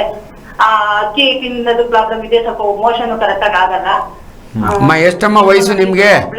ವಯಸ್ಸು ಎಷ್ಟಮ್ಮ? ವಯಸ್ಸು ಕರೆಕ್ಟಾಗಿ 46 ಸರ್. ಸರಿಮ್ಮ, ತುಂಬ ಪ್ರಾಬ್ಲಮ್ಸ್ ಒಟ್ಟಿಗೆ ಹೇಳ್ತಾ ಇದ್ದೀರಿ. ನಿಮ್ಮ ಲೈಕಿಂಗ್, ನಾನು ಹೋಮಿಯೋಪತಿ ಡಾಕ್ಟ್ರ್ ಅಲ್ಲ, ನಿಮ್ಮ ಹೋಮಿಯೋಪತಿ ಡಾಕ್ಟ್ರನ್ನ ಕರೆಕ್ಟಾಗಿ ತಿಳ್ಕೊಂಡು ಅವ್ರು ಹೇಳ್ದಂಗೆ ಫಾಲೋ ಮಾಡಿ ಅಮ್ಮ. ಯಾಕಂದರೆ ನೀವು ಒಬ್ಬರು ಆಪ್ರೇಷನ್ ಮಾಡ್ತಾರೆ, ಇನ್ನೊಬ್ರು ಹೋಮಿಯೋಪತಿ ಕೊಡ್ತಾರೆ, ಅದು ಒಂದಕ್ಕೊಂದು ಹೊಂದಾಣಿಕೆ ಆಗಲ್ಲ. ನೀವು ದಯವಿಟ್ಟು ನಿಮ್ಮಲ್ಲಿ ಯಾವುದ್ರ ನಂಬಿಕೆ ಇದೆಯೋ ಅವ್ರನ್ನ ಕೇಳ್ಕೊಂಡು ಟ್ರೀಟ್ಮೆಂಟ್ ತೊಗೊಳ್ಳಿ ಅಮ್ಮ. Okay, thank you. ಹಾಗೆ ನೆಕ್ಸ್ಟ್ ಕಾಲ್. ನಮಸ್ಕಾರ. ನಮಸ್ಕಾರ ಸರ್. ಹೇಳಿ ಸರ್, ಏನು ಪ್ರಶ್ನೆ ಕೇಳಿ, ಏನು ಸಮಸ್ಯೆ? ಸರ್ ಏನಿಲ್ಲ, ನಂದು ಒಂದು ಋಷಣ ಸ್ವಲ್ಪ ಊದ್ಕೊಂಡಂಗೆ ನೋವು ಬರ್ತಾ ಇದೆ, ಅದಕ್ಕೆ ಅಂಜನಪ್ಪವ್ರ ಹತ್ರ ಮಾತಾಡ್ಬೇಕಾಯ್ತು ಸರ್. ಹೇಳ್ತಿದ್ದೀನಿ, ಇವತ್ತಿನ ಟಾಪಿಕ್ ಅಲ್ಲ ಆದರೂ ಹೇಳ್ತೀನಿ. ವೃಷಣ ಊದ್ಕೊಳ್ಳೋದಕ್ಕೆ 3-4 ಕಾರಣಗಳಿರ್ತವೆ. ಎಷ್ಟು ವಯಸ್ಸು ನಿಮಗೆ? ಸರ್ 73. 73 ಆದರೆ ದಯವಿಟ್ಟು ತಿಳ್ಕೊಳ್ಳಿ. ಟೆಸ್ಟಿಕ್ಯುಲರ್ ಸ್ವೆಲ್ಲಿಂಗ್ ಅಂತೀವಿ ನಾವು. ಒಂದೊಂದರೆ ಸಿಂಪಲ್ ಇನ್ಫೆಕ್ಷನ್ ಆಗುತ್ತೆ, ಆರ್ಕೈಟಿಸ್ ಅಂತೀವಿ. ಕೆಲವು ಸಮಯ ಅದರೊಳಗೆ TB ಆಗುತ್ತೆ, ಕೆಲವು ಸಮಯ ಟ್ಯೂಮರ್ ಬರುತ್ತೆ. ನಿಮ್ಮ ವಯಸ್ಸಿನೊಳಗೆ ಅದನ್ನು ಭಾಳ ಈಸಿಲಿ ನಾವು ಪರೀಕ್ಷೆ ಮಾಡಿದರೆ ಸಾಕು ಒಬ್ಬ ಸರ್ಜನ್ನು. ಅದಾದಮೇಲೆ ಒಂದು ಸಿಂಪಲ್ ಅಲ್ಟ್ರಾಸೌಂಡ್ ಸ್ಕ್ಯಾನ್ 1600 ರೂಪಾಯಿಗೆ ನಿಮ್ಮ ಪ್ರಾಬ್ಲಮ್ ಏನು ಅಂತ ಗೊತ್ತಾಗುತ್ತೆ. ದಯವಿಟ್ಟು ಒಬ್ಬ ಸರ್ಜನಿಗೆ ತೋರಿಸ್ಕೊಳ್ಳಿ. ಸುಮ್ಮನೆ ಇಮ್ಯಾಜಿನ್ ಮಾಡಿ ಟ್ರೀಟ್ಮೆಂಟ್ ಹೇಳಬಾರ್ದು. ಇಟ್ಸ್ ವೆರಿ ಈಸಿ, ಬಂದು ತೋರಿಸ್ಕೊಳ್ಳಿ. ಓಕೆ, ಹಾಗೆ ನೆಕ್ಸ್ಟ್ ಕಾಲ್. ನಮಸ್ಕಾರ. ಹಲೋ, ಹೇಳಿ ಸರ್, ತಮ್ಮ ಹೆಸರು ಯಾವೂರಿಂದ? ನಮ್ಮ ಹೆಸರು ಸೋಮಶೇಖರ್ ಸ್ವಾಮಿ ಹೆಸರು. ಯಾವೂರಿಂದ ಸರ್? ಇಲ್ಲಿ ಸಿನ್ನೂರ್ಲಿದ್ದಾರೆ. ಓಕೆ, ಕೇಳಿ, ಏನು ಪ್ರಶ್ನೆ ಕೇಳಿ. ಅದು ಎಡಗಾಲ ಜಗ್ಗಿ ಹರಿತೈತೆ ನೋಡ್ರಿ. ಎಡಗಾಲು ಜಗ್ಗಿ ಹರಿತೈತ್ರಿ. ಜಗ್ಗಿ ಹರಿತದ. ಎಷ್ಟು ವಯಸ್ಸು ನಿಮಗೆ? ನಮಗೆ 42 ಸರ್. ಸರ್, ಸಕ್ಕರೆ ಕಾಯಿಲೆ ಇದೆಯಾ? ಸಕ್ಕರೆ ಕಾಯಿಲೆ ಏನಿಲ್ಲ ಸರ್. ಒಂದು ಸಾರಿ ಚೆಕ್ ಮಾಡಿಸಿ. ಕಾಲು ಹರಿಯೋದು ಅಂದರೆ ಇವ್ರ ಭಾಷೆಯಲ್ಲಿ, ನಾರ್ತ್ ಕರ್ನಾಟಕ ಭಾಷೆಯಲ್ಲಿ, ನಮ್ಮ ಕಡೆ ಕಾಲು ಉರಿಯುತ್ತೆ ಅಥವಾ ಇದು ಒಂದು ಜುಮ್ ಅಂತದೆ ಅಂತಾರೆ. ಸೊ ಕಾಲು ಊತ ಇದ್ದರೆ ಸೆಲ್ಯುಲೈಟಿಸ್ ಅಂತೀವಿ ನಾವು. ಏನು ಇಲ್ದಿರ ಹಂಗೆ ಹರಿತದೆ, ಅಂಗೈ ಉರಿತದೆ ಅಂದರೆ ನ್ಯೂರೈಟಿಸ್ ಅಂತೀವಿ. ದಯವಿಟ್ಟು ಒಂದು ಸಾರಿ ಶುಗರ್ ಚೆಕ್ ಮಾಡಿಸ್ಕೊಳ್ಳಿ. ನೀವು ಇಲ್ಲ ಅಂದ್ಕೊಂಡು ನೀವೇ ಅನ್ಕೋಬೇಡಿ. ಹಂಗೂ ಇದ್ದರೆ ಇವಕ್ಕೆಲ್ಲ ಸಿಂಪಲ್. ಲಾಸ್ಟ್ ಟೈಮ್ ಹೇಳಿದ್ದೀನಿ ನಾನು, B12 ತೊಗೊಳ್ಳಿ, B1, B6, B12 ಇಂಥವು ವಿಟಮಿನ್ಸ್ ತೊಗೊಳೋದ್ರಿಂದ ನಿಮಗೆ ಒಳ್ಳೆಯದಾಗುತ್ತೆ. ನೆಕ್ಸ್ಟ್ ಕಾಲ್ ಇದೆ. ನಮಸ್ಕಾರ. ನಮಸ್ಕಾರ ಡಾಕ್ಟ್ರೆ. ನಮಸ್ಕಾರ, ಹೇಳಿ, ಏನು ಪ್ರಶ್ನೆ ಕೇಳಿ, ಮಾತಾಡಿ. ನನಗೆ ಕೈ ಡಯಾಬಿಟಿಸ್ BP ಎರಡು ನಾರ್ಮಲ್ ಮೇಂಟೈನ್ ಮಾಡ್ತಾ ಇದ್ದೀನಿ. ನೀವು ಹೇಳ್ದಂಗೆ ಎಕ್ಸರ್ಸೈಸ್ ಮಾಡ್ಕೊಂಡು ನಾರ್ಮಲ್ ಇದೆ. ಆ ಕೈಗಳು ಹಸ್ತಗಳು ತುಂಬಾ ನೋವು, ಬರೀ ಹಸ್ತ ಬಲಗೈ ತುಂಬಾ ಇದೆ, ಎಡಗೈ ಸ್ವಲ್ಪ ಇದೆ. ಬೆನ್ನುಗಳು ಹಸ್ತ ಮಾತ್ರ ತುಂಬಾ ನೋವು ಡಾಕ್ಟ್ರೆ. ಎಳೆಯುತ್ತೆ, ಏನ್ ಮಾಡೋದು? ತುಂಬಾ ನೋವು, ಒತ್ತ. ಅಮ್ಮ, ಡಯಾಬಿಟಿಸ್ ಇರೋರಿಗೆ ಲಾಸ್ಟ್ ಟೈಮು ನಾವು ಮಾತಾಡೋದು ಅಮ್ಮ, ಅನೇಕ ವಿಟಮಿನ್ಗಳು ಡಿಫಿಷಿಯನ್ಸಿ ಇರುತ್ತೆ. ಆ್ಯಕ್ಚುಲಿ ಡಯಾಬಿಟಿಸಿಗೆ ಟ್ರೀಟ್ಮೆಂಟ್ ತೊಗೊಳ್ಳೋರು ಸಪೋರ್ಟಿವ್ ಟ್ರೀಟ್ಮೆಂಟ್ ಅಂತೀವಿ. ಐರನ್ನು ಒಂದು ಇಂಪಾರ್ಟೆಂಟ್. ನಿಮ್ಮ ಹಿಮೋಗ್ಲೋಬಿನ್ ಚೆಕ್ ಮಾಡಿ ನೋಡಬೇಕು. ಯಾಕಂದರೆ ಬೇರೆ ಬೇರೆ ಅಸೋಸಿಯೇಟ್ ಡಿಫಿಷಿಯನ್ಸಿ ಇದ್ದರೆ ಸರ್ ಬ್ರೆತ್ಲೆಸ್ನೆಸ್ ಆಗುತ್ತೆ, ಉಸಿರಾಟ. ಇವ್ರು ಹೇಳ್ದಂಗೆ ಕೈಗೆ muscular pain, muscle particular cramps ಬರ್ತವೆ, ಈ ಭುಜ ಎತ್ತಕ್ಕೆ ಆಗೋದಿಲ್ಲ, ಫ್ರೋಸನ್ ಶೋಲ್ಡರ್ ಅಂತೀವಿ ನಾವು.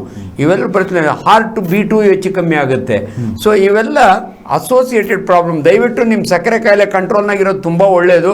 ಅದ್ರ ಜೊತೆಗೆ ಅಮ್ಮ ವಿಟಮಿನ್ಸು, ಇಲ್ಲದ್ರೆ ಇಂಜೆಕ್ಷನ್ ಫಾರ್ಮಲ್ಲಿ ನ್ಯೂರೋಬಿಯಾನ್ ಇಂಜೆಕ್ಷನ್ ತೊಗೊಳ್ಳಿ ಅಂತ ನಿಮ್ಮ ಫ್ಯಾಮಿಲಿ ಡಾಕ್ಟ್ರ್ ಹೇಳಿರ್ತಾರೆ. ಬೇಕಾದ್ರೆ ವಾರಕ್ಕೆ 2-1 ಆ ಥರ ನೀವು ತೊಗೊಂಡ್ರೆ ನಿಮಗೆಲ್ಲೋ ಇವನ್ನೆಲ್ಲ ನಾವು ತಣ್ಣಗೆ ಬೆಚ್ಚಗೆ ಮಾಡೋದು ಅಂತೀವಿ. ಪೂರ್ತಿ ನಿಮಗೆ ನಾರ್ಮಲ್ ಮಾಡೋಕ್ಕಾಗಲ್ಲ, ಬಟ್ ಅದ್ರ ಜೊತೆ ಬದುಕೋದು ಕಲ್ತ್ಕೊಳ್ಳಿ. ಎಲ್ಲಿ ಡಿಫಿಷಿಯನ್ಸಿ ಇರುತ್ತೆ ಇದು ಭಾಳ ಇಂಪಾರ್ಟೆಂಟ್ ನೋಡಿ. ಇವ್ರಿಗೆ ಕ್ಯಾಲ್ಸಿಯಂ ಡಿಫಿಷಿಯನ್ಸಿ ಇರ್ಬೋದು, ಅದನ್ನ ಮಾತಾಡಿದ್ದೀವಿ. ಹಿಮೋಗ್ಲೋಬಿನ್ ಕಡಿಮೆ ಇರ್ಬೋದು, ಐರನ್ ಡಿಫಿಷಿಯನ್ಸಿ, ಇವೆಲ್ಲವನ್ನು ಕೂಡ ಸಪೋರ್ಟಿವ್ ಟ್ರೀಟ್ಮೆಂಟ್ ಅಂತೀವಿ. ದಯವಿಟ್ಟು ಅಷ್ಟು ಮಾಡ್ಕೊಳ್ಳಿ. ಇದೆಲ್ಲ ಇದ್ದೇ ಇರುತ್ತೆ ಲೈಫ್ನಲ್ಲಿ ಅಂತ ನೀವು ಧೈರ್ಯವಾಗಿ ಬದುಕೋದು ಕಲಿಬೇಕು. ಓಕೆ, ಹಾಗೆ ನೆಕ್ಸ್ಟ್ ಕಾಲ್. ನಮಸ್ಕಾರ. ನಮಸ್ಕಾರ. ಹೇಳಿ ಸರ್, ತಮ್ಮ ಹೆಸರು ಯಾವೂರಿಂದ? ನಮ್ಮ ಹೆಸರು ಚಂದ್ರಶೇಖರ್ ಅಂತ, ಕೇರ್ಪೇಟೆಯಿಂದ. ಕೇಳಿ, ಏನು ಪ್ರಶ್ನೆ ಕೇಳಿ. ನಮಸ್ತೆ ಡಾಕ್ಟರ್. ನಮಸ್ಕಾರ, ಹೇಳಿ. ಅದೇ ನಮ್ಮ ಹುಡುಗಿಗೆ ಒಂದು 17 ವರ್ಷ. ಈಗ ಮೊನ್ನೆಯಿಂದ ಸ್ವಲ್ಪ ಎದೆ ನೋವು ಅಂತ, ಎರಡು ಎದೆಗಳ ಮಧ್ಯದಲ್ಲಿ ನೀರು ಕುಡಿಯಕ್ಕೆ ನೋವು, ಊಟ ತಿಂದ್ರೆ ನೋವು ಅಂತಿದ. ಎಷ್ಟು ವಯಸ್ಸು ಮಗನಿಗೆ? ನಾವು ಗ್ಯಾಸ್ಟ್ರಿಕ್ ಇರ್ಬೋದು ಅಂದ್ಬಿಟ್ಟು ಒಂದು ಮಾತ್ರೆ ಕೊಟ್ಟು. ನೀವು ಅಂದ್ಕೊಂಡಿರೋದು ಕರೆಕ್ಟಾಗೇ ಇದೆ. 17 ವರ್ಷದ ಮಕ್ಕಳಿಗೂ ಕೂಡ ಅಸಿಡಿಟಿ ಆಗುತ್ತೆ. ಅದು ಗರ್ಡ್ ಅಂತೀವಿ ನಾವು, ಗ್ಯಾಸ್ಟ್ರೋ ಈಸಫೇಜಿಯಲ್ ರಿಫ್ಲಕ್ಸ್ ಡಿಸಾರ್ಡರ್ ಅಂತೀವಿ. ಹೊಟ್ಟೆ ಒಳಗಿರೋ ಆ್ಯಸಿಡ್ ಮೇಲೆ ಉಕ್ಕಿದ್ರೆ ಎದೆ ಉರಿ ಬರುತ್ತೆ. ನಾವು ರೆಟ್ರೋಸ್ಟೆರ್ನಲ್ ಬರ್ನಿಂಗ್ ಅಂತೀವಿ. ಎಷ್ಟೋ ಜನ ಅದನ್ನು ಹಾರ್ಟ್ ಬರ್ನ್ ಅಂತಾರೆ. ಹಾರ್ಟ್ಗೂ ಅದಕ್ಕೂ ಯಾವ ಸಂಬಂಧನೂ ಇಲ್ಲ. ನಿಮ್ಮ ಮಗುಗೆ ಬೇಕಾದ್ರೆ ನಿಮಗೆ ಟೆನ್ಷನ್ ಇದ್ದರೆ ಒಂದು ECG ಮಾಡಿಸ್ಕೊಳ್ಳಿ, ನಾರ್ಮಲ್ ಬರುತ್ತೆ. ನೀವು ಹೇಳ್ದಂಗೆ ಗ್ಯಾಸ್ಟ್ರಿಕ್ ಮಾತ್ರೆ ಬರೀ ಒಂದು ಕೊಡೋದಲ್ಲ, ಒಂದು 20 ದಿನ ಡೈಲಿ ಒಂದು ಕೊಡಿ, ನಿಮ್ಮ ಮಗು ಆರಾಮಾಗತ್ತೆ.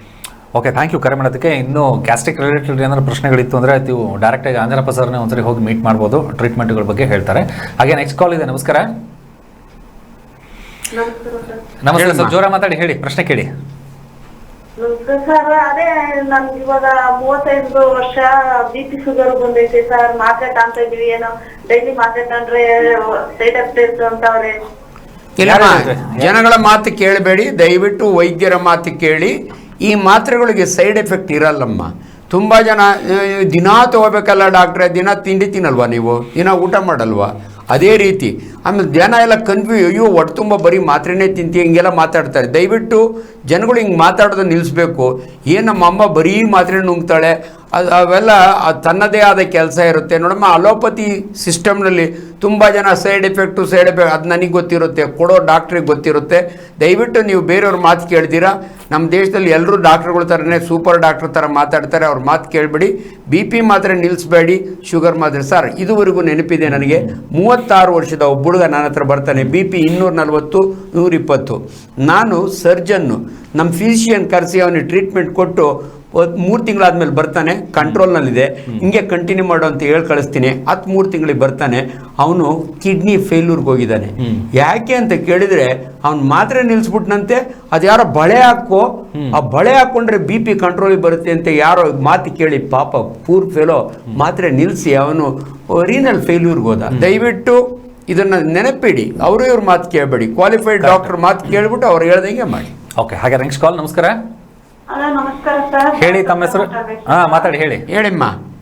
ಸರ್ ನಮಸ್ತೆ ಸರ್. ನನ್ಗೆ ಗ್ಯಾಸ್ಟ್ರಿಕ್ ತರ ಆಗಿದೆ, ಹೊಟ್ಟೆ ಎದೆ ಕೆಳಗಡೆ ಹೊಟ್ಟೆ ಖಾಲಿ ಖಾಲಿ ಅನ್ಸುತ್ತೆ, ಕಳ್ಚಿ ಸಿಕ್ಕೋದಂಗ ಆಗುತ್ತೆ ಸರ್. ನನ್ಗೆ ಹಿಂದೆ ಬ್ಯಾಕ್ ಪೈನ್ ಬರುತ್ತೆ, ಮೊಳೆಗಳೆಲ್ಲ ನೋವು, ಮಾಂಸಖಂಡಗಳೆಲ್ಲ ನೋವು. ಹಾಸ್ಪಿಟ್ಲಿಗೆಲ್ಲ ತೋರಿಸ್ತಾ ಇದೀವಿ, ಏನು ಕಮ್ಮಿನೇ ಆಗ್ತಾ ಇಲ್ಲ ಸರ್. ಅಮ್ಮ ತೋರಿಸ್ತಾನೆ ಇರಿ, ದುಡ್ಡು ಖರ್ಚಾಗುತ್ತೆ. ಒಂದು ಮಾತು ಹೇಳ್ತೀನಿ ಕೇಳಿ, ಗ್ಯಾಸ್ಟ್ರಿಕ್ ನಿಮ್ಗಲ್ಲ ನನಗೂ ಇರುತ್ತೆ, ಬಟ್ ನಮ್ಗೆ ಹೆಂಗೆ ಬದುಕಬೇಕು ಅನ್ನೋದು ನಮ್ಗೆ ಗೊತ್ತಿರುತ್ತೆ, ನಿಮ್ಗೆ ಅದನ್ನೇ ಹೇಳ್ಕೊಡೋದು. ಯಾಕೆ ಗ್ಯಾಸ್ಟ್ರಿಕ್ ಆಗುತ್ತೆ ಅಂದರೆ ಭಾಳ ಸರಳ. ಹರಿ ವರಿ ಕರಿ ಅಂತೀವಿ, ಮನುಷ್ಯನಿಗೆ ವರಿ ಇದ್ದೇ ಇರ್ತದೆ, ಹರಿ ಬರಿಯಾಗಿ ಉಣ್ಣೋದಿದ್ದೇ ಇರುತ್ತೆ, ಇವೆಲ್ಲ. ಅದಕ್ಕೇ ಗ್ಯಾಸ್ಟ್ರಿಕ್ನ ಬ್ರಹ್ಮ ಬಂದರೂ ವಾಸಿ ಮಾಡೋಕ್ಕಾಗಲ್ಲ, ಅದ್ರ ಜೊತೆ ಬದುಕೋದು ಕಲೀರಿ ಅಂತ ನಾನು ಭಾಳ ಸ್ಪಷ್ಟವಾಗಿ ಹೇಳ್ಕೊಡ್ತೀನಿ. ಅಪೆಂಡಿಕ್ಸ್ ಏನಾದ್ರು ಆದರೆ ತೆಗೆದಾಕ್ಬಿಡ್ತೀವಿ, ಗಾಲ್ ಬ್ಲಾಡರ್ ಏನಾದ್ರು ಆದರೆ ತೆಗೆದಾಕ್ಬಿಡ್ತೀವಿ, ಆದರೆ ನಿಮ್ಮ ಸ್ಟಮಕ್ ನಾನು ತೆಗೆದು ಬಿಸಾಕೋಕ್ಕಾಗಲ್ಲ. ಅದರಿಂದ ದಯವಿಟ್ಟು ತಿಳ್ಕೊಳ್ಳಿ, ನಿಮ್ಮ ಜಠರ ಇರೋವರೆಗೂ ನಿಮಗೆ ಗ್ಯಾಸ್ಟ್ರಿಕ್ ಇರುತ್ತೆ. ತುಂಬ ಜನ ಇದು ಹೇಳ್ತಾರೆ, ಅಯ್ಯೋ ನುಂಗಿ ಸಾಕಾಯಿತು ಆ ಡಾಕ್ಟ್ರ. ಅದನ್ನು ಬದುಕೋದು ಕಲ್ತ್ಕೊಳ್ಳಿ ದಯವಿಟ್ಟು, ಇನ್ನೇನೂ ಇಲ್ಲ. ಆದಷ್ಟು ಎಣ್ಣೆ ಒಳಗೆ ಕರೆದಿರೋದನ್ನು ಅವಾಯ್ಡ್ ಮಾಡಿ, ಮಾಮೂಲಿ ಊಟ ಮಾಡಿ, ಟೈಮ್ ಸರಿಯಾಗಿ ಊಟ ಮಾಡಿ. ಎಲ್ಲದಕ್ಕೂ ತಲೆ ಕೆಡಿಸ್ಕೋಬೇಡಿ, ಯಾಕಂದರೆ ನಿಮ್ಮ ಬ್ರೈನು ನಿಮ್ಮ ಸ್ಟಮಕ್ಕಿಗೆ ಕನೆಕ್ಷನ್ ಇರುತ್ತೆ, ವೇಗಸ್ ನರ್ವ್ ಅಂತೀವಿ. ಯೋಚನೆ ಮಾಡಿದ ತಕ್ಷಣ ಆ್ಯಸಿಡ್ ಉತ್ಪತ್ತಿ ಆಗುತ್ತೆ. ದಯವಿಟ್ಟು ಆರಾಮಾಗಿರೋದು ಕಲ್ತ್ಕೊಳ್ಳಿ, ಧ್ಯಾನ ಮಾಡಿ, ದೇವ್ರ ಹತ್ರ ಹೋಗಿ ಕೈ ಮುಗಿರಿ. ಓಕೆ, ಹಾಗೆ ನೆಕ್ಸ್ಟ್ ಕಾಲ್. ನಮಸ್ಕಾರ. ಹಲೋ ಸರ್, ನಮಸ್ತೆ. ಹೇಳಿ ಸರ್, ಏನು ಪ್ರಶ್ನೆ ಕೇಳಿ. ನಮ್ಮ ಹೆಸರು ಸುರೇಶ್ ಪ್ರಕಾಶ್ ಅಂತ, BTM ರೋಡ್ ತವರೆಕೆರೆಯಿಂದ ಮಾತನಾಡ್ತಾ ಇದ್ದೀವಿ. ಹೇಳಿಯಪ್ಪ. ಸರ್ ನಮಸ್ತೆ ಸರ್. ನಮಸ್ಕಾರ, ಹೇಳಿಯಪ್ಪ. ಸರ್ ನಮ್ಗೆ BP ಶುಗರ್ ಇದೆ. ಓಕೆ. ಕಾಲಲ್ಲಿ ತುಂಬಾ ಉರಿ ಮತ್ತೆ ಮುಳ್ಚಿಸ್ತಂಗ ಆಗುತ್ತೆ ಸರ್ ನನಗೆ ಮೈಯಲ್ಲೆಲ್ಲ. ಹೌದು, ಇದು ನಾವೇ ಹೇಳ್ತೀವಿ, ಸೆನ್ಸೇಷನ್. ಪಾದದೊಳಗೆ ಅಂಗೈ ಅಂಗಾಲು ಉರಿ ಬರುತ್ತಲ್ಲ, A sensation of pins and needles ಅಂತಲೇ ಹೇಳ್ತೀವಿ ನಾವು. ಏನೋ ಚುಚ್ಚಿದಂಗೆ ಆಗುತ್ತೆ. ಬಿಗಿನಿಂಗ್ ಎಷ್ಟು ವರ್ಷದಿಂದ ಇದೆ ಸಕ್ಕರೆ ಕಾಯಿಲೆ ನಿಮಗೆ? ಒಂದು 12 ವರ್ಷದಿಂದ ಇದೆ. ನೋಡಿ, ಈಗ ಹಂಗಾಗುತ್ತೆ. ಇನ್ನು ಬರ್ತಾ ಅದಕ್ಕೆ ಸಪೋರ್ಟಿವ್ ಥೆರಪಿ ಅಂದರೆ ವಿಟಮಿನ್ಸು. ಇನ್ನು ಕೆಲವ್ರಿಗೆ ಇನ್ನೊಂದು 10 ವರ್ಷ ಆದಮೇಲೆ ನಿಮಗೆ ಚಪ್ಪಲಿ ಹಾಕ್ಕೊಳ್ಳೋದೇ ಗೊತ್ತಾಗಲ್ಲ. ಓದ್ತಾ ಇರ್ತೀರಿ, ಚಪ್ಪಲಿ ಕಳ್ಸೋಗಿರುತ್ತೆ, ಅಷ್ಟೊತ್ತಿಗೆ ನಿಮ್ಮ ನರ್ವ್ಸ್ ಡ್ಯಾಮೇಜ್ ಆಗಿರ್ತವೆ. ಆದ್ದರಿಂದ ದಯವಿಟ್ಟು ಸಕ್ಕರೆ ಕಾಯಿಲೆಯಲ್ಲಿ ಪೆರಿಫರಲ್ ನ್ಯೂರೈಟಿಸ್ ಅಂತೀವಿ, ವ್ಯಾಸ್ಕ್ಯುಲೈಟಿಸ್ ಅಂತೀವಿ, ಇವೆಲ್ಲ ಇರ್ತವೆ. ಅದ್ರ ಜೊತೆಗೆ ಬದುಕೋದನ್ನು ಕಲೀರಿ, ಅದಕ್ಕೆ ಕರೆಕ್ಟಾಗಿ ಟ್ರೀಟ್ಮೆಂಟ್ ತೊಗೊಳ್ಳಿ. ಓಕೆ, ಥ್ಯಾಂಕ್ ಯು ಕರೆ ಮಾಡೋದಕ್ಕೆ. ಹಾಗೆ ನೆಕ್ಸ್ಟ್ ಕಾಲ್. ನಮಸ್ಕಾರ. ಹಲೋ, ನಮಸ್ಕಾರ ಸರ್. ಹೇಳಿ ಸರ್, ತಮ್ಮ ಹೆಸರು ಯಾವರಿಂದ? ಸರ್ ಬಾಗಲಕೋಟೆ ಜಿಲ್ಲೆಯಿಂದ ತೆರಳಾರಿಂದ ಮಾತಾಡೋದ್ರಿ. ಕೇಳ್ರಿ, ಏನು ಪ್ರಶ್ನೆ ಕೇಳ್ರಿ. ನಮ್ದು ಸ್ವಲ್ಪ ಡಿಸ್ಕ್ ಬಲ್ಜ್ ಆಗಿದೆ ಸರ್, ಎಲ್ಪಾಯಿ ತೊಡೆಗೆ ಸ್ವಲ್ಪ ಬೆನ್ನಿಗೆ ಪೆಟ್ಟು ಬಿದ್ದಿದ್ರೆ. Okay, disc bulge. ಹಿಂಗಾಗಿ ಅದು ಏನು ಕೆಲಸ ಮಾಡಕ್ಕಾಗ್ತದೆ ಸರ್. ಎಷ್ಟು ವಯಸ್ಸು? ನಂದು ವಯಸ್ಸು 49 ಸರ್. ನೋಡ್ರಿಯಪ್ಪ, ಈ ಬ್ಯಾಕ್ ಪೈನ್ ಇದೆಯಲ್ಲ, ಭಾಳ ಜನಕ್ಕೆ ಡಿಸ್ಕ್ ಸ್ಲಿಪ್ ಆಗುತ್ತೆ. ಸೊ ಪರ್ಟಿಕ್ಯುಲರ್ ಅಗಾಧ ಮಾಡಿ ಏನಾರ ಭಾರ ಎತ್ತಿದ್ರೆ ಡಿಸ್ಕ್ ಆಗುತ್ತೆ. ಅದಕ್ಕೆ ಈಗ ಭಾಳ ಈಸಿ. ನೀವು ಆರ್ಥೋಪೆಡಿಕ್ ಸರ್ಜನ್ ಹತ್ರ ಹೋದರೆ ಮೊದಲೆಲ್ಲ ಎಕ್ಸ್ರೇ ಮಾಡೋರು, ಈಗೇನು ಇಲ್ಲ, MRI ಮಾಡಿ ನಿಮ್ಮ ಡಿಸ್ಕ್ ಎಲ್ಲೋ ಕೂತಿದೆ, ಪರ್ಟಿಕ್ಯುಲರ್ಲಿ ಕಾಲುಗಳು ವೀಕ್ ಆಗ್ತಾ ಬರ್ತವೆ. ದಯವಿಟ್ಟು ನೀವು ಅಲ್ಲೋಗಿ ತೆಂಗಿನಕಾಯಿ ಪಾಪಣ್ಣ ಹತ್ರ ಹೋದೆ, ಭಟ್ರಳ್ಳಿ ಅವ್ರ ಹತ್ರ ಹೋದೆ, ಅವೆಲ್ಲ ಆಮೇಲೆ ಮಾಡ್ಕೊಳ್ಳಿ. ಮೊದಲು ಕ್ವಾಲಿಫೈಡ್ ಡಾಕ್ಟರ್ ಹತ್ರ ಹೋಗಿ ಕರೆಕ್ಟ್ ಡಯಾಗ್ನೋಸ್ ಮಾಡ್ಕೊಂಡು ಕರೆಕ್ಟ್ ಟ್ರೀಟ್ಮೆಂಟ್ ತೊಗೊಳ್ಳಿ. ಆ್ಯಂಡ್ ಇದೇ ಟೈಮ್ನಲ್ಲಿ ಇಂದಿನ ಪ್ರಶ್ನೆ, ದಯವಿಟ್ಟು ಸಕ್ಕರೆ ಕಾಯಿಲೆ ಇರೋರು ಸ್ಮೋಕ್ ಮಾಡಬೇಡಿ, ಆಲ್ಕೋಹಾಲ್ ತಗೋಬೇಡಿ. ಓಕೆ, ಹಾಗೆ ನೆಕ್ಸ್ಟ್ ಕಾಲ್. ನಮಸ್ಕಾರ, ಹಲೋ ಹೇಳಿ ತಮ್ಮ ಹೆಸರು, ಯಾವರಿಂದ? ಸರ್, ಮೈಸೂರಿನಿಂದ ಪೂರ್ಣಿಮಾ ಅಂತ ಮಾತಾಡೋದು. ಕೇಳಿ ಮೇಡಮ್, ಏನು ಪ್ರಶ್ನೆ? ಹೇಳಿಮ್ಮ. ಸರ್ ನಮಸ್ತೆ ಸರ್, ನನಗೆ ಬಲಗಾಲು ಪಾದ ಊದುತ್ತಾ ಇದೆ ಸರ್. ಊತ ಇದೆಯಾ? ಹಾ, ಊತ ಇದೆ ಸರ್, ತುಂಬಾ ಊತ ಹೋಗುತ್ತೆ, ಪಾದ ಮಾತ್ರ ಊದ್ತಾ ಇದೆ. ಹಾ. ಸೊ ನಾನು ಹಾರ್ಟ್ ಪ್ರಾಬ್ಲಮ್ ಇರ್ಬೇಕಂತ ಕಾರ್ಡಿಯಾಕ್ ಟೆಸ್ಟ್ ಮಾಡಿస్తే ಅದು ನಾರ್ಮಲ್ ಬಂದಿದೆ. ಅಮ್ಮ, ಅಂಡ್ ದೆನ್ ಥೈರಾಯ್ಡ್ ಮಾಡಿస్తే ಅದು ನಾರ್ಮಲ್ ಇದೆ ಸರ್. Very good. ವಯಸ್ಸು 48 ಸರ್, ಬಟ್ ಒಬೆಸಿಟಿ ಇದೆ sir. Very nice.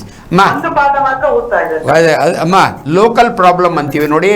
Kidney problem ಆಗಲಿ, ಹಾರ್ಟ್ ಪ್ರಾಬ್ಲಮ್ ಆಗಲಿ, ಅನೇಮಿಯಾ ಆಗಲಿ, ಎರಡೂ ಕಾಲು ಊದ್ಕೋತವೆ. ನೀವು ಒಂದೇ ಕಾಲಿದ್ದಾಗೆ ನಾವು ಲೋಕಲ್ ಪ್ರಾಬ್ಲಮ್ ಅಂತೀವಿ. ನೀವು ಒಂದ್ಸಾರಿ ಒಂದು ಡಾಪ್ಲರ್ ಸ್ಕ್ಯಾನ್ ಮಾಡಿಸ್ಕೊಳ್ಳಿ. One of the reason deep vein thrombosis ಇರ್ಬೋದು ಅಥವಾ ಸೆಲ್ಯುಲೈಟಿಸ್ ಇರ್ಬೋದು, ಆ ಥರ ಹೇಳ್ತೀವಿ ನಾವು. ಯೂಶಲಿ ನೀವು ಭಾಳ ಇಂಟೆಲಿಜೆಂಟ್ ಇದ್ದೀರಿ, ತಾಳಪ್ಪ ಹಾರ್ಟ್ ಚೆಕ್ ಮಾಡಿಸ್ಕೊಳ್ಳೋ ಒಳ್ಳೇದಾಯಿತು, ಬಟ್ ಆದರೆ ಯೂಶಲಿ ಎರಡೂ ಕಾಲು ಇರ್ತವೆ. ಸೊ ಆದ್ದರಿಂದ ದಯವಿಟ್ಟು ನಿಮ್ಮ ಕಾಲನ್ನ ಜನರಲ್ ಸರ್ಜನ್ನು ಅಥವಾ ವ್ಯಾಸ್ಕುಲರ್ ಸರ್ಜನಿಗೆ ತೋರಿಸಿ ಒಂದು ಡಾಪ್ಲರ್ ಮಾಡಿಸ್ಕೊಳ್ಳಿ, ಗೊತ್ತಾಗತ್ತೆ. ಓಕೆ, ಥ್ಯಾಂಕ್ ಯು ಕರೆ ಮಾಡೋದಕ್ಕೆ. ಹಾಗೆ ನೆಕ್ಸ್ಟ್ ಕಾಲ್. ನಮಸ್ಕಾರ ಸರ್, ನಮ್ದು 31 ಏಜ್. ಹಾಂ, ಬಹಳ ವೀಕ್ ಇದೀವಿ, ಸಣ್ಣ ಇದೀವಿ. ಸ್ವಲ್ಪ ದಪ್ಪ ಆಗ್ಲಿಕ್ಕೆ ಏನಾರೆ ಮೆಡಿಸನ್ ಇದೆಯಾ? ಇಲ್ಲ. ಇದು ಭಾಳ ಕಾಮನ್ ಕ್ವಶನ್. ಸಣ್ಣ ಆಗೋರು ದಪ್ಪ ಆಗೋದು ಹೆಂಗೆ, ದಪ್ಪ ಆಗೋರು ಸಣ್ಣ ಆಗೋದು ಹೆಂಗೆ? ಸರ್, ನೀವು ಸಣ್ಣ ಇದ್ದರೆ, ಆರೋಗ್ಯವಾಗಿದ್ದರೆ ದೇವ್ರಿಗೆ ಕೈ ಮುಗಿ ಸುಮ್ಮನೆ ಇರಿ. ಯಾಕಂದರೆ ದಪ್ಪ ಆದಮೇಲೆ ಸಣ್ಣ ಆಗೋದು ಕಡಿಮೆ. ಬಟ್ ಭಾಳ ಜನ ನಮ್ಮಲ್ಲಿ ಅದು ಒಂದು ಹೇಳ್ತಾರೆ, ಭಾಳ ಪೀಚ್ ಇದ್ದಾನೆ ಹುಡುಗ ಇವನು, ಎಣ್ಣೆ ಕೊಡೋದಿಲ್ಲ. ಅದಕ್ಕೆ ಭಾಳ ಜನ ನಾನು ದಪ್ಪ ಆಗಬೇಕು ಅನ್ಕೋತಾರೆ. ಹೌದು, ದಪ್ಪ ಆಗಬೇಕಾದ್ರೆ ಒಂದೇ ಮಾರ್ಗ ಸರ್, ಕ್ಯಾಲರಿ ಚೆನ್ನಾಗಿರಬೇಕು. ಅಂದರೆ ತಿನ್ನ ಆಹಾರದಲ್ಲಿ ಹೆಚ್ಚು ಕ್ಯಾಲರಿ ಇದ್ದರೆ ನೀವು ದಪ್ಪ ಆಗ್ತೀರಿ. ಸಣ್ಣ ಇರೋರಿಗೆ ನೀನು ದಪ್ಪ ಆಗಬೇಕಾದ್ರೆ ದಿನಕ್ಕೆ 3 ಐಸ್ ಕ್ರೀಮ್ ತಿನ್ನು ಅಂತೀವಿ ನಾವು. ಅಂದರೆ ಆಹಾರದಲ್ಲಿ ಕ್ಯಾಲರಿ, ನೀರಿಗೊಂದು ಕ್ಯಾಲರಿ ಇರಲ್ಲ, ಬೇರೆ ಎಲ್ಲದಕ್ಕೂ ಕ್ಯಾಲರಿ ಇರುತ್ತೆ. ಸೊ ಸಣ್ಣ ಇರೋರು ದಪ್ಪ ಆಗಬೇಕು. ಕೆಲವು ಫೆಮಿಲಿಯದು ನಿಮ್ಮ ಫ್ಯಾಮಿಲಿಯೊಳಗೆ ಏನು ಮಾಡಿದ್ರು ಹಂಗೆ ಇರ್ತಾರೆ. ಸೊ ಹಂಗಾಗಿ ಜೆನೆಟಿಕಲಿ ಡಿಟರ್ಮೈನ್ ಆಗುತ್ತೆ. ಬಟ್ ಯೂಶ್ವಲಿ ದಪ್ಪ ಆಗಬೇಕಂದ್ರೆ ಕ್ಯಾಲರಿ ಅದು ಜಾಸ್ತಿ ತೊಗೊಳ್ಳಿ ಅಂತೀವಿ. ಸರ್, ದಪ್ಪ ಇರೋರಿಗೆ ನಾನು ಸಿಂಪಲ್ ಎಕ್ಸಸೈಸ್ ಹೇಳ್ಕೊಡ್ತೀನಿ. ತುಂಬ ದಪ್ಪ ಇರೋರಿಗೆ ಏನು ಮಾಡಬೇಕು ಅಂದರೆ, ಯಾರ್ದನ್ನ ಮನೆಗೆ ಹೋದರೆ ಒಂದು ತಟ್ಟೆ ತುಂಬ ಸ್ವೀಟ್ಸ್ ಕೊಟ್ಟರೆ ತಲೆನ ಹಿಂಗೆ ಹಿಂಗೆ ಅನ್ನಿ. ಅದೇ ಏನಾದರೂ ಸೌತೆಕಾಯಿ ಮೂಲಂಗಿ ಕೊಟ್ಟರೆ ಹಿಂಗೆ ಹಿಂಗೆ ಅನ್ನಿ. 2 ಎಕ್ಸಸೈಸ್ ಮಾಡಿ ಅಂತ ಹೇಳ್ತೀವಿ. ದಯವಿಟ್ಟು it is not A disease. ನೀವು ಸಣ್ಣ ಇದ್ದರೆ ಬಟ್ ಏಕ್ದಮ್ ವೆಯ್ಟ್ ಲಾಸ್ ಆದರೆ, ಎಷ್ಟು ವೆಯ್ಟ್ ಲಾಸ್? ಒಬ್ಬ ಮನುಷ್ಯನಿಗೆ 10% ಇನ್ 6 months ಲಾಸ್ ಆಯಿತು ಅಂದರೆ ಅವ್ನಿಗೇನೋ ಒಂದು ಕಾಯಿಲೆ ಇದೆ ಅಂತ ಚೆಕ್ ಮಾಡ್ತೀವಿ. ಬಟ್ ಸಣ್ಣನೇ ಇರೋರಿಗೆ ನಥಿಂಗ್ ಟು ವರಿ. ಓಕೆ, ಹಾಗೆ ನೆಕ್ಸ್ಟ್ ಕಾಲ್. ನಮಸ್ಕಾರ, ನಮಸ್ಕಾರ ಸರ್. ಹೇಳಿ ಸರ್, ತಮ್ಮ ಹೆಸರು? ಕೆಂಪರಾಜು ಅಂತ, ಮೈಸೂರಿಂದ. ಓಕೆ, ಕೇಳಿ ಸರ್, ಏನು ಪ್ರಶ್ನೆ ಕೇಳಿ. ಮಾತಾಡಿ, ಬೇಕು ಕೇಳಿ, ಪ್ರಶ್ನೆ ಕೇಳಿ. ಸರ್, ನಮಗೆ ಪೈಲ್ಸ್ ಪ್ರಾಬ್ಲಮ್ ಇದೆ ಸರ್, 3 ವರ್ಷದಿಂದ. ಐಸಾ? Piles problem. ಎಷ್ಟು ಏಜು? 40 ಸರ್. ಇವರೇ, ನಾನು ಪೈಲ್ಸ್ ಬಗ್ಗೆ ಹೇಳ್ಬಿಡ್ತೀನಿ. ನಾನು ಸ್ಪೆಷಲಿಸ್ಟ್ ಇದ್ದೀನಿ ಅದರೊಳಗೆ. ನೀವು ಸೆಲ್ಫ್ ಡಯಾಗ್ನೋಸಿಸ್ ಮಾಡ್ಕೋಬೇಡಿ. ಭಾಳ ಜನ ನಮ್ಮ ಹತ್ರ ಬರ್ತಾರೆ, ನಾನು ಈ ಪೈಲ್ಸು ಡಾಕ್ಟ್ರೇ ಅಂತಾರೆ. ನಿಮ್ಗಾಗೋ ಸಿಂಪ್ಟಮ್ಸ್ ಹೇಳಬೇಕು. ಪೈಲ್ಸ್ನ ನೋಡಿ, ಪೇಯ್ನ್ಲೆಸ್ ಬ್ಲೀಡಿಂಗ್ ಅಂತೀವಿ ನಾವು. ಪೈಲ್ಸ್ನಲ್ಲಿ 3 ಸ್ಟೇಜಸ್ ಇರ್ತವೆ. Stage 1, stage 2, stage 3. Grade 1, grade 2, grade 3 ಅಂತೀವಿ ನಾವು. ಎಷ್ಟೋ ಜನಕ್ಕೆ ತೊಳೆಯೋವಾಗೆ ಕೈ ಸಿಗುತ್ತೆ, ಭಾಳ ಜನಕ್ಕೆ ಫಸ್ಟ್ ಡಿಗ್ರಿ ಒಳಗೆ ಚಲ್ ಅಂತ ಬ್ಲಡ್ ಬರುತ್ತೆ ಅಷ್ಟೇ.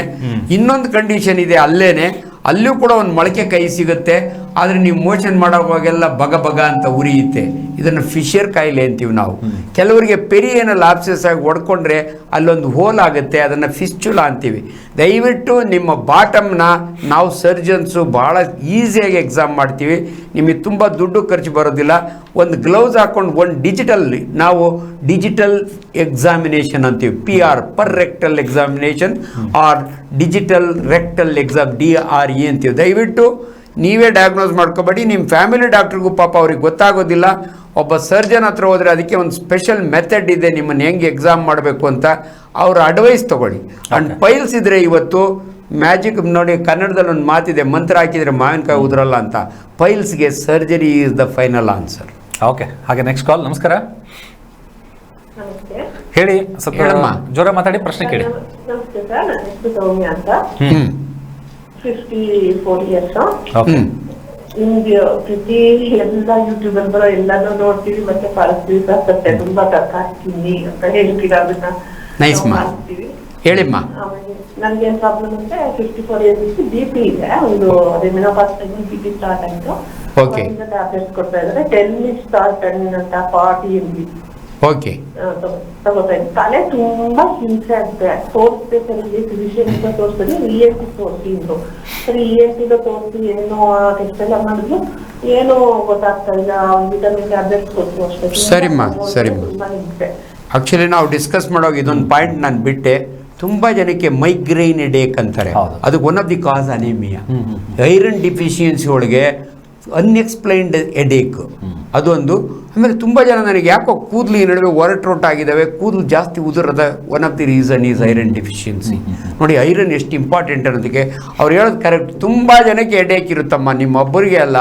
ಅನ್ಫಾರ್ಚುನೇಟ್ಲಿ ಭಾಳ ಸಾರಿ ಸರ್ ಹೆಡೇಕ್ ಮೇಲೆ ಇಷ್ಟಪ್ಪ ಬುಕ್ ಇದೆ, what are all the causes for headache. So ಇಂಥವು ಸಿಂಪಲ್ನೆಲ್ಲ ಕರೆಕ್ಟ್ ಮಾಡಿ ನೋಡಬೇಕು. ಅಫ್ಕೋರ್ಸ್ ಪೇನ್ ಕಿಲ್ಲರ್ಸ್ ಇದ್ದೇ ಇರ್ತವೆ, ವ್ಯಾಸಗ್ರೈನ್ ಮಾತ್ರೆ ತೊಗೋತಾರೆ. ಸೊ ಬಟ್ ಕರೆಕ್ಟಬಲ್ ಕಾಸಸ್ಸು ಇಂಥವು.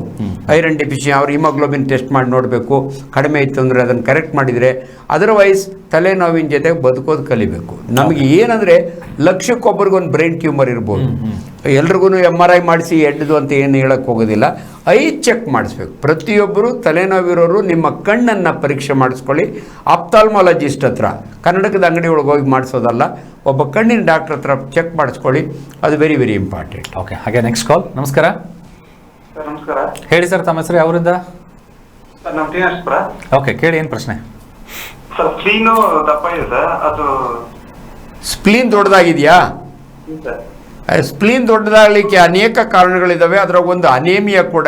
ಅದಕ್ಕಿಂತ ಇಂಪಾರ್ಟೆಂಟು, ನೀವು ಆಲ್ಕೋಹಾಲಿಕ್ ಇದ್ದರೆ ನಿಮ್ಮ ಲಿವರ್ ಶ್ರಿಂಕ್ ಆಗುತ್ತೆ, ಸಿರ್ರೋಸಿಸ್ ಅಂತೀವಿ, ಅವು ಸ್ಪ್ಲೀನೊಮೆಗಲಿ ಆಗುತ್ತೆ. So if you are alcoholic ಅಷ್ಟಕ್ಕೆ ಸ್ಟಾಪ್ ಮಾಡಿಬಿಡಿ. ಸ್ಪ್ಲೀನು ಎನ್ಲಾರ್ಜ್ ಆಗೋದು ಮಲೇರಿಯಾ ಕಾಯಿಲೆ ಒಳಗೂ ಕೆಲವರಿಗೆ ಎನ್ಲಾರ್ಜ್ ಆಗುತ್ತೆ. ಅದಕ್ಕೆ ನಮ್ಮಲ್ಲಿ ಸಾಕಷ್ಟು ಡಿಫ್ರೆನ್ಷಿಯಲ್ ಡಯಾಗ್ನೋಸಿಸ್ ಇದೆ. ಸ್ಪ್ಲೀನ್ ಯಾಕೆ ದೊಡ್ಡದಾಯಿತು ಅಂತ ಫಿಸಿಷಿಯನ್ಸು ನೋಡ್ತಾರೆ, ಈವನ್ ಲುಕೇಮಿ ಒಳಗಾಗುತ್ತೆ. ದಯವಿಟ್ಟು ನೀವು ಕನ್ಸರ್ನ್ಡ್ ಸ್ಪೆಷಲಿಸ್ಟ್ ಹತ್ರ ಹೋಗಿ ಎಕ್ಸಾಮ್ ಮಾಡಿಸ್ಕೊಂಡು ಅದಕ್ಕೆ ಏನು ಕಾಸು ಅದಕ್ಕೆ ಕರೆಕ್ಟ್ ಟ್ರೀಟ್ಮೆಂಟ್ ತೊಗೊಳ್ಳಿ. ಓಕೆ, ಹಾಗೆ ನೆಕ್ಸ್ಟ್ ಕಾಲ್. ನಮಸ್ಕಾರ. ಹಲೋ, ನಮಸ್ಕಾರ ಸರ್. ಹೇಳಿ ಸರ್, ತಮ್ಮ ಹೆಸರು ಯಾವರು? ಜಗನ್ನಾಥ್, ದಾವಣಗೆರೆ. ಓಕೆ, ಕೇಳಿ ಸರ್, ಏನು ಪ್ರಶ್ನೆ? ಸುಮಾರು 12 ವರ್ಷದಿಂದ ನನಗೆ ತಲೆ ಸುತ್ತು ಸರ್. ಓಕೆ, ತಲೆ ಸುತ್ತು. ವಯಸ್ಸು 75. ಓ ಲವ್. ಇದಿದೆಯಾ ಸರ್, BP ಏನಾದರೂ ಇದೆಯಾ ನಿಮಗೆ? BP ಇಲ್ಲ, ಶುಗರ್ ಇಲ್ಲ. ಓಡಾಡ್ಬೇಕಾದ್ರೆ ಡ್ರಿಂಕ್ಸ್ ಮಾಡಿದಾಗ ಹಾಗೆ ತಲೆ ಸುತ್ತ, ಹಾಂ ಹಾಂ ಜೋಲಿ ಹೋಗೋದು, 1 ಸೆಕೆಂಡ್ ಕಣ್ಣು ಮಂಜು ಬರುತ್ತೆ. ಹಾಂ ಹಾಂ ಅದಕ್ಕೆ ಎಲ್ಲೆಲ್ಲ ತೋರಿಸಿದೆ, ಯಾರು ನನಗೆ ಸರಿಯಾಗಿ ಟ್ರೀಟ್ಮೆಂಟ್ ಕೊಟ್ಟಿಲ್ಲ ಸರ್. ಅದಕ್ಕೆ ದಯವಿಟ್ಟು ತಾವು ನನಗೊಂದು ಇಲ್ಲ ಸರ್, ಇಲ್ಲ, ಕರೆಕ್ಟಾಗಿ ಹೇಳ್ತೀನಿ ನಾನು ಕೇಳಿ. ಒಳ್ಳೆ ಫಿಸಿಷಿಯನ್ ನಿಮ್ಮನ್ನು ನೋಡಬೇಕು. ನಿಮ್ಮ ಏಜ್ 75 ಇಯರ್ಸು. 108 ಕಾರಣಗಳು ಇರ್ತವೆ. ಅಥೆರೋಸ್ಕ್ಲಿರೋಟಿಕ್ ಚೇಂಜಸ್ ಬ್ಲಡ್ ವೆಸಲ್ನಲ್ಲಿ ಇರ್ತವೆ. ನೀವು ಯಾರಾದರೂ ಒಂದು ಒಳ್ಳೆ ಫಿಸಿಷಿಯನ್ ಹತ್ರ ಅಥವಾ ಕಾರ್ಡಿಯಾಲಜಿಸ್ಟ್ ಹತ್ರ ಅಥವಾ ನ್ಯೂರಾಲಜಿಸ್ಟು, ಯಾಕಂದರೆ ಅವ್ರು ನಿಮಗೆ ಕರೆಕ್ಟಾಗಿ ಎಕ್ಸ್ಪ್ಲೈನ್ ಮಾಡಬೇಕು. ಇನ್ಫ್ಯಾಕ್ಟ್ ದಾವಣಗೆರೆಯವರಲ್ವಾ ನೀವು? ನನ್ನ ಗುರುಗಳಿದ್ರು ಎಲಿ ಡಾಕ್ಟ್ರು ಅಂತ, ತುಂಬ ಸಿಂಪಲ್ ಡಾಕ್ಟ್ರು, ತುಂಬ ಒಳ್ಳೆ ಡಾಕ್ಟ್ರು ದಾವಣಗೆರೆಯಲ್ಲಿ. ಈ ವಾಸ್ ಮೈ ಎಕ್ಸಾಮಿನರ್. ದಯವಿಟ್ಟು ಯಾರನ್ನ ಒಂದು ಒಳ್ಳೆ, ಯಾಕಂದರೆ ಬರೀ ನಾನು ನಿಮಗೆ ಒಂದು ಟ್ರೀಟ್ಮೆಂಟ್ ಹೇಳ್ಬಾರ್ದು, ಯಾಕಂದ್ರೆ ನಾನು ನಿಮ್ಮನ್ನು ನೋಡೇ ಇಲ್ಲ. ಬೆಂಗಳೂರಿಗೆ ಬಂದಾಗ ಬನ್ನಿ, ನಿಮ್ಮನ್ನು ಪರೀಕ್ಷೆ ಮಾಡಿ ನಿಮಗೆ ಡೆಫಿನೆಟ್ಲಿ ಒಳ್ಳೆ ಸಲಹೆ ಕೊಡ್ತೀವಿ. ಓಕೆ, ಹಾಗೆ ನೆಕ್ಸ್ಟ್ ಕಾಲ್. ನಮಸ್ಕಾರ. ಬನ್ನಿಕೊಪ್ಪೆ ಅಂತ ಮೈಸೂರಿಂದ. ಓಕೆ, ಹೇಳಿಮ್ಮ. ಸರ್ ನನ್ಗೆ ಮೂಗು ಬ್ಲಾಕ್ ಆಗುತ್ತೆ ರಾತ್ರಿ ಹೊತ್ತು. ಎಷ್ಟು ವಯಸ್ಸಮ್ಮ? 12. ಹಾಂ, ನೋಡಿ, ನೇಸಲ್ ಬ್ಲಾಕ್ ಇದೆಯಲ್ಲ ಸರ್, ಬಹಳ ಜನಕ್ಕೆ ಅಲರ್ಜಿಯಿಂದ ಆಗುತ್ತೆ. ಕೆಲವು ಮಕ್ಕಳಿಗೆ ಮೂಗಿನೊಳಗೆ ಪಾಲಿಪ್ ಅಂತ ಆಗುತ್ತೆ. ಇನ್ನು ಕೆಲವರಿಗೆ ನೇಸಲ್ ಡಿವಿಯೇಷನ್, ಮಧ್ಯೆ ಕಂಬ ಇರುತ್ತಲ್ಲ, ಒಂದು ಸೈಡ್ಗೆ ಇರುತ್ತೆ. ಇದು 12 ವರ್ಷದ ಮಗು ಇದೆ. ದಯವಿಟ್ಟು ಅಮ್ಮ, ನೀನೊಬ್ಬ ENT ಸರ್ಜನ್ ಹತ್ರ ಹೋದರೆ ಅವ್ರು ಕರೆಕ್ಟಾಗಿ ಹೇಳ್ತಾರೆ. ಆಮೇಲೆ ಮೂಗಿಗೆ ಆಪ್ರೇಷನ್ ಮಾಡಬೇಕಂದ್ರೆ ಯೂಶ್ವಲಿ 18 ಇಯರ್ಸ್ ಆಗೋವರೆಗೂ ಯಾರಿಗೂ ಮಾಡಲ್ಲ, ಯಾಕಂದರೆ ಮೂಗು ಶೇಪ್ ಚೇಂಜ್ ಆಗಿಬಿಡುತ್ತೆ. ಅದಕ್ಕೆ ಅಮ್ಮ, ನೀನು ಕರೆಕ್ಟಾಗಿ ಆಂಟಿಹಿಸ್ಟಮಿನ್ಸ್ ಎಲ್ಲ ಬರ್ತವೆ. ನನ್ನ ಬೆಸ್ಟ್ ಸಜೆಷನ್ ಅಂದರೆ ಈಸಿ ಒಬ್ರು ENT ಡಾಕ್ಟರ್ ಹತ್ರ ತೋರಿಸಿ ಅದಕ್ಕೆ ಟ್ರೀಟ್ಮೆಂಟ್ ತಗೊಳ್ಳಿ. ಇವೆಲ್ಲ ಅದ್ರ ಜೊತೆ ಬದುಕೋದು ಕಲಿಬೇಕು, ಇಲ್ದಂಗೆ ಮಾಡೋಕ್ಕಾಗಲ್ಲ. ಓಕೆ, ಹಾಗೆ ನೆಕ್ಸ್ಟ್ ಕಾಲ್. ನಮಸ್ಕಾರ. ಹಲೋ, ನಾವು ಮೈಸೂರಿಂದ ಮಾತಾಡ್ತಾ ಇರೋದು. ಕೇಳಿ ಪ್ರಶ್ನೆ, ಕೇಳಿ. ಸರ್ ನನಗೆ ಕೈಯಲ್ಲಿ ಒಂದು ಗಂಟೆ ತರ ಇತ್ತು. ಅದನ್ನ ನಾನು ಡಾಕ್ಟರ್ ಹತ್ರ ಹೋಗಿ ತೋರಿಸ್ದೆ, ಮೂಳೆ ಡಾಕ್ಟರ್ ಮತ್ತೆ ಡೆಂಟಲ್ ಸರ್ಜನ್ ಹತ್ರನೂ ತೋರಿಸ್ದೆ. ಅದು ಯಾವಾಗಲೂ ಏನೋ ಚುಚ್ಚಿ ಈ ತರ ಆಗಿದೆ, ಏನ್ ಪ್ರಾಬ್ಲಮ್ ಇಲ್ಲ, ನಿಮಗ್ ಬೇಕಂದ್ರೆ ಅದನ್ನ ಓಪನ್ ಮಾಡ್ಕೊಡ್ತೀನಿ, ಒಂದ್ ಬೆಂಡ್ ಇಂಜೆಕ್ಷನ್ ಕೊಟ್ಟು ಏನ್ ತೊಂದ್ರೆ ಇಲ್ಲ ಅಂತ ಹೇಳಿದ್ದಾರೆ. ಎಲ್ಲಿ ಗಂಟಮ್ಮ, ಯಾವ ಜಾಗದಲ್ಲಿ? ಕೈಯಲ್ಲಿ ಅದೇ ಮುಂಗಳು ಬರುತ್ತಲ್ಲ ಅಲ್ಲಿ ಗಂಟ. ಅಲ್ಲಿ ಗಂಟಿದೆ, ಅದನ್ನ ತೋರಿಸ್ದೆ ನಾನು. ಮೂಳೆ ಡಾಕ್ಟರ್ಗೂ ತೋರಿಸಿದ್ದೆ, ನಿಮ್ ಜನರಲ್ ಸರ್ಜನ್ ಇಬ್ರಿಗೂ ತೋರಿಸಿದ್ದೆ. ಅವ್ರು ಇಬ್ರು ಅದೇ ತರ ಮುಟ್ಟಿ ಕರೆಕ್ಟಾಗಿ ಹೇಳಿದಾರಮ್ಮ. ನಾನು ಹಿಂದೆ ಒಂದು ವಿಡಿಯೋ ಒಳಗೆ ಅದನ್ನು ಮಾಡಿದ್ದೀನಿ. ಬಹಳ ಜನಕ್ಕೆ ನ್ಯೂರೋಫೈಬ್ರೋಮಾ ಅಂತೀವಿ, ನರದ ಗಂಟುಗಳು, ಇಲ್ಲರಿ ಲೈಪೋಮಾ ಅಂತೀವಿ ನಾವು. ಕೆಲವರಿಗೆ ಫ್ಯಾಮಿಲಿ ರನ್ ಆಗುತ್ತೆ, ತಾತ ಮುತ್ತಾತರಿಗೆ ಇರ್ಬೋದು, ಅದ್ರ ನೆಕ್ಸ್ಟ್ ಜನ್ರೇಷನಿಗೆ ಬರ್ಬೋದು. ಅವು ಯಾವತ್ತು ಕ್ಯಾನ್ಸರ್ ಆಗಿ ಟರ್ನ್ ಆಗಲ್ಲ. ನಿಮ್ಗೆಲ್ಲರೂ ಯಾರೋ ಕೇಳ್ತಿರ್ತಾರೆ, ಏನು ಗಂಟೈತಲ್ಲ, ಎಲ್ಲಿ ಗಂಟೈತಲ್ಲ ಅಂದರೆ ಜನರಲ್ ಸರ್ಜನ್ ಹತ್ರ ಹೋದರೆ ಒಂದು ಲೋಕಲ್ ಇಂಜೆಕ್ಷನ್ ಕೊಟ್ಟು ತೆಗೆದೆರಡು ಹೊಲಿಗೆ ಹಾಕ್ತಾರೆ. ಅದು ಯಾವತ್ತು ಕ್ಯಾನ್ಸರ್ ಟರ್ನ್ ಆಗಲ್ಲ. ನೀವು ಅವೇರ್ನೆಸ್ ಇರಬೇಕು, ಬಟ್ ಫೋಬಿಯಾ ಇರಬಾರ್ದು, ಭಯ ಬೀಳ್ಬೇಡಿ ಅದ್ರ ಬಗ್ಗೆ. ತಾವು ಹೇಳ್ತಾ ಇದ್ರಿ ಏನಂದರೆ, ಒಂದೇನಂದರೆ ಹಾರ್ಟ್ಗೂ ಕೂಡ ತುಂಬಾ ಎಫೆಕ್ಟ್ ಕೊಡುವಂಥ ಒಂದು ಸಮಸ್ಯೆ ಇದು ಐರನ್ ಡೆಫಿಷಿಯನ್ಸಿ ಅಂತೇಳಿ. ಹೇಗಾಗುತ್ತೆ, ಆಮೇಲೆ ಇದ್ರ ಜೊತೆಗೆ ಟ್ರೀಟ್ಮೆಂಟ್ಗಳು ನಾವೇನೋ ಸರಿಯಾದ ಸಮಯದಲ್ಲಿ ತೆಗೆದುಕೊಳ್ದೆ ಹೋದರೆ ಆಗುವಂಥ ಸೈಡ್ ಎಫೆಕ್ಟ್ಸ್ಗಳು ಏನೇನು ಆಗ್ಬೋದು ಅಂತ? ಇಲ್ಲ, ಮೇಯ್ನ್ಲಿ ಎಲ್ಲ ಸಿಸ್ಟಮ್ ಮೇಲೂ ನೋಡಿ, ಅವ್ರಿಗೆ ಉಸಿರಾಟಕ್ಕೆ ಕಷ್ಟ ಆಗುತ್ತೆ, ಬ್ರೆತ್ಲೆಸ್ನೆಸ್ ಅಂತೀವಿ. ಯಾಕಂದರೆ ಸಫಿಷಿಯೆಂಟು ಆಕ್ಸಿಜನ್ ಕ್ಯಾರಿ ಮಾಡೋ ಕೆಪಾಸಿಟಿ ಇರೋದಿಲ್ಲ, ಅದರಿಂದ ಉಸಿರಾಟದ ಕಷ್ಟ. ಟೆಕಿಕಾರ್ಡಿಯಾ ಅಂತೀವಿ ನಾವು, ಹಾರ್ಟ್ ಹೊಡ್ಕೊಳಕ್ಕೆ ಶುರು ಮಾಡ್ತದೆ. ಅವ್ರಿಗೆ ಎಷ್ಟೋ ಜನ ಪೇಷಂಟ್ಸು ನಾನು ಎದೆ ಹೊಡ್ಕೊಳ್ಳೋದು ನನಗೆ ಗೊತ್ತಾಗುತ್ತೆ ಡಾಕ್ಟ್ರೆ ಅಂತಾರೆ. ಆಮೇಲೆ ಹಂಗೆ ಬಿಟ್ಟರೆ ಹಾರ್ಟ್ ಫೇಲ್ಯೂರ್ಗೆ ಹೋಗ್ಬೋದು. ಸೊ ಇವೆಲ್ಲ ಭಾಳ ಇಂಪಾರ್ಟೆಂಟು. ಇನ್ಫ್ಯಾಕ್ಟ್ ನಮ್ಗೆ ಎಷ್ಟೋ ಸಾರಿ ಉಸಿರಾಡಕ್ಕೆ ಕಷ್ಟ. ಆಮೇಲೆ ಕಾಲುಗಳು ಊದ್ಕೊಳ್ತವೆ, ಅನೇಮಿಯಾ ಒಳಗೆ ಪೀಡಲ್ ಎಡಿಮಾ ಅಂತೀವಿ ನಾವು. ಕಾಲ ಮೇಲೆ ಹಿಂಗೆ ಪ್ರೆಸ್ ಮಾಡಿದರೆ ಹಳ್ಳ ಬೀಳುತ್ತೆ, ಪೀಡಲ್ ಎಡಿಮಾ. ಸೊ ಇವೆಲ್ಲವೂ ಕೂಡ ಜನರಲ್ ಸೈಡ್ ಎಫೆಕ್ಟ್ಸು. ಇದನ್ನು ಟ್ರೀಟ್ ಮಾಡಿದಿರ ಹಂಗೆ ಬಿಟ್ಟರೆ ಕಂಜೆಸ್ಟಿವ್ ಕಾರ್ಡಿಯಾಕ್ ಫೇಲ್ಯೂರ್ಗೆ ಹೋಗಿ ಸತ್ತೋಗುವಂಥ ಚಾನ್ಸಸ್ ಇರುತ್ತೆ. ಅದರಿಂದ ನಾವು ಇನ್ಫ್ಯಾಕ್ಟ್ ಎಷ್ಟೋ ಸಾರಿ ಹಳ್ಳಿಗಳಿಂದ ಬರೋರು ಏನೋ ಒಂದು ಆಪ್ರೇಷನಿಗೆ ಬರ್ತಾರೆ, ಅವರು ಗರ್ಭಕೋಶದ ಆಪ್ರೇಷನ್, ಹಿಮೋಗ್ಲೋಬಿನ್ ಚೆಕ್ ಮಾಡಿದರೆ 3 ಗ್ರಾಮ್ ಇರುತ್ತೆ. ಸೊ ಆ ಟೈಮ್ನ ನಾವು ಅವರಿಗೆ ಕರೆಕ್ಟ್ ಮಾಡಿದ್ದೀರಾ ಆಪ್ರೇಷನ್ ಮಾಡೋಕ್ಕಾಗೋದಿಲ್ಲ. ಸೊ ಆ ಸಮಯದಲ್ಲಿ ಈ ಐರನ್ ಡಿಫಿಷಿಯನ್ಸನ್ನು ಕರೆಕ್ಟ್ ಮಾಡೋದು ಕೂಡ ನಮ್ಮ ಜವಾಬ್ದಾರಿ. ಅದರಿಂದ ಭಾಳ ಸಾರಿ ನಮಗೆ ಯಾವಾಗ ಬ್ಲಡ್ ಕೊಡ್ತೀವಿ, ತುಂಬ ಜನ ಕೇಳ್ತಾರೆ ಬ್ಲಡ್ ಕೊಡಬೇಕಾ ಡಾಕ್ಟ್ರೆ, ಇನ್ನು ಕೆಲವರು 9 ಗ್ರಾಮ್ ಇರುತ್ತೆ, ನಮಗೊಂದು ಬಾಟಲ್ ಬ್ಲಡ್ ಹಾಕ್ಬಿಡಿ ಅಂತ ಬರ್ತಾರೆ. ನಾವು ಡಾಕ್ಟ್ರುಗಳು ಡಿಸಿಷನ್ ತೊಗೊಳ್ಳೋದು 5 ಗ್ರಾಮ್ಸ್ಗಿಂತಲೂ ಕಡಿಮೆ ಇದ್ದರೆ ಮಾತ್ರ ಅಂಥ ಪೇಷಂಟ್ಗೆ ಬ್ಲಡ್ ಟ್ರಾನ್ಸ್ಫ್ಯೂಷನ್ ಬೇಕಾಗುತ್ತೆ. 7.5 ಇದ್ದರೆ ಈವನ್ ಐರನ್ ಟ್ರಾನ್ಸ್ಫ್ಯೂಷನ್ ಇದೆ. ಅಂಡ್ ಅದಾದಮೇಲೆ ಒಂದು 9 ಗ್ರಾಮಿಗೆ ಬಂದರೆ ಅವರಿಗೆ ಟ್ಯಾಬ್ಲೆಟ್ಸ್, ಓರಲ್ ಟ್ಯಾಬ್ಲೆಟ್ಸ್. ಇವನ್ ನೋಡಿ, ನಮ್ಮ ಸರ್ಕಾರ ಪ್ರತಿ ಪ್ರೆಗ್ನೆಂಟ್ ವುಮನ್ಗೂ ಫ್ರೀ ಐರನ್ ಟ್ಯಾಬ್ಲೆಟ್ ಕೊಡ್ತಾರೆ. ಅನ್ಫಾರ್ಚುನೇಟ್ಲಿ ಈ ಹೆಣ್ಮಕ್ಳು ಅದನ್ನು ನುಂಗೋಲ್ಲ. ಅನೇಕ ಪ್ರೆಗ್ನೆಂಟ್ ವುಮನ್ಗಳು ಅನೇಮಿಯಾ ಯಾಕಂದರೆ ಕೊಟ್ಟ iron tablet very cheapest tablet. ಅದನ್ನು ಯಾರೋ ಒಂದು ಹೇಳ್ಬಿಡ್ತಾರೆ, ಇದರಿಂದ ಉಷ್ಣ ಆಗುತ್ತೆ, ಇದರಿಂದ ಗ್ಯಾಸ್ಟ್ರಿಕ್ ಆಗುತ್ತೆ, ನೋ ಡೌಟ್. ಊಟ ಆದಮೇಲೆ ತೊಗೊಳ್ಳಿ ಅಂತ ಹೇಳಿರ್ತೀವಿ. ಎಷ್ಟೋ ಜನ ಬಿಸಾಕ್ತಾರೆ ಮಾತ್ರೆಗಳನ್ನ, ಪ್ರೈಮರಿ ಹೆಲ್ತ್ ಸೆಂಟ್ರಿಂದ ತೊಗೊಂಡೋಗ್ತಾರೆ, ಬಿಸಾಕ್ತಾರೆ. ಅದರಿಂದ ದಯವಿಟ್ಟು ಐರನ್ ಟ್ಯಾಬ್ಲೆಟ್ಸ್ನ ಪರ್ಟಿಕ್ಯುಲರ್ ಪ್ರೆಗ್ನೆಂಟ್ ವುಮನ್ನು, ಪರ್ಟಿಕ್ಯುಲರ್ ಹಳ್ಳಿ ಕಡೆ ಹೆಣ್ಣುಮಕ್ಕಳು, ಯಾಕಂದರೆ ಅವ್ರದ್ದು ಊಟದ ಇದು ಇದ್ದೇ ಇರುತ್ತೆ ಡಿಫಿಷಿಯನ್ಸಿ ಹಳ್ಳಿಗಳ ಕಡೆ. ನಾವು ಅಂದ್ಕೊಂಡಂಗೆ ಅವ್ರದ್ದು ಹಾಲು ಕುಡಿಯೋದಿಲ್ಲ, ಸೊಪ್ಪು ತರಕಾರಿ ತಿನ್ನಲ್ಲ. ಸೊ ಆದ್ದರಿಂದ ದಯವಿಟ್ಟು ಇದನ್ನು ಐರನ್ನ ತೊಗೊಳ್ಳಿ ಅಂತ. ಓನ್ಲಿ ಪ್ರಾಬ್ಲಮ್, ತುಂಬ ಜನ ಐರನ್ ಟ್ಯಾಬ್ಲೆಟ್ ತೊಗೊಂಡಾಗ ಯಾಕೆ ಹೆದರ್ಕೋತಾರೆ ಅಂದರೆ ಸ್ಟೂಲ್ಸ್ ಬ್ಲ್ಯಾಕ್ ಇರುತ್ತೆ. ಹೊಟ್ಟೆ ಒಳಗೆ ಹೋದ್ಮೇಲೆ ಏನೋ ಹೆಚ್ಚು ಕಮ್ಮಿ ಆಗ್ಬಿಟ್ಟದೆ. ಇಲ್ಲ, ನಾವು ಧೈರ್ಯ ಹೇಳೇ ಕೊಡ್ತೀವಿ, ದಯವಿಟ್ಟು ಐರನ್ ಟ್ಯಾಬ್ಲೆಟ್ ನುಂಗಿದ್ರೆ ನಿಮ್ಮ ಮೋಷನ್ ಬ್ಲ್ಯಾಕ್ ಹೋಗುತ್ತೆ. ಆಮೇಲೆ ಗ್ಯಾಸ್ಟ್ರೈಟಿಸ್ ಆಗುತ್ತೆ, ಐರನ್ ಯಾವಾಗಲೂ ಗ್ಯಾಸ್ಟ್ರೈಟಿಸ್ ಆಗುತ್ತೆ, ಅದಕ್ಕೆ ಉಂಡ ಮೇಲೆ ತಿನ್ನಿ ಅಂತ ಹೇಳ್ತೀವಿ. ಸೊ ಆದ್ದರಿಂದ ದಯವಿಟ್ಟು ನಿಮ್ಮ ಅನೇಮಿಯಾನ ಕರೆಕ್ಟ್ ಮಾಡಿಸ್ಕೊಳ್ಳೋದು ಭಾಳ ಇಂಪಾರ್ಟೆಂಟ್. ಓಕೆ, ಹಾಗೆ ಇನ್ನು ಕೊನೆಯ ಪ್ರಶ್ನೆ ಏನಂದರೆ, ಈ ಐರನ್ ಡೆಫಿಷಿಯನ್ಸಿ ಮಕ್ಕಳಲ್ಲೂ ಕೂಡ ಕಂಡು ಬರ್ಬೋದಾ? Definitely, no doubt in it. ಮಕ್ಕಳಲ್ಲೂ ಕೂಡ ಅದಕ್ಕೆ ಪೀಡಿಯಾಟ್ರಿಷಿಯನ್ನು ಅದನ್ನು ಇದು ಮಾಡ್ತಾರೆ. ಮೇಯ್ನ್ಲಿ ಒಂದು ಆಹಾರದಲ್ಲಿ ಡಿಫಿಷಿಯನ್ಸಿ, ಎರಡನೇ ಲಾಸ್ ಸಮ್ಮೇರ್. ಇವನ್ ಕೆಲವು ಮಕ್ಕಳಲ್ಲಿ ಪಾಲಿಪ್ ಅಂತ ಇರುತ್ತೆ, ಇದು ಅಂತಾರೆ ಗೂದೆ ರೋಗ ಅಂತೀವಿ ಮಕ್ಕಳಲ್ಲಿ, ಅದರಲ್ಲೂ ಬ್ಲೀಡಿಂಗ್ ಆಗುತ್ತೆ. ಸೊ ಯಾವುದೇ ಒಂದು ಮೇಯ್ನ್ ನಾವು ನೋಡೋದು, ಎಲ್ಲಾದರೂ ಬ್ಲೀಡಿಂಗ್ ಎಪಿಸೋಡ್ ಇದೆಯಾ ಅಥವಾ ಡಿಫಿಷಿಯನ್ಸಿ ತಗೊಳ್ಳೋದ್ರಲ್ಲಿ ಇವೆರಡನ್ನು ನೋಡಿಕೊಂಡೇ ನಾವು ಕರೆಕ್ಟ್ ಮಾಡೋದು. ಯಾವುದೇ ಒಂದು ಬ್ಲೀಡಿಂಗ್ ಡಿಸಾರ್ಡರ್ ಇದೆ ಅದನ್ನು ಈ ಪೈಲ್ಸ್ ಆಗಲಿ, ಹೆಣ್ಣು ಮಕ್ಕಳಲ್ಲಿ ಮೆನೊರೇಜಿ ಆಗಲಿ, ಇವನ್ನ ಕರೆಕ್ಟ್ ಮಾಡೋದು ನಮ್ಮ ಕೆಲಸ.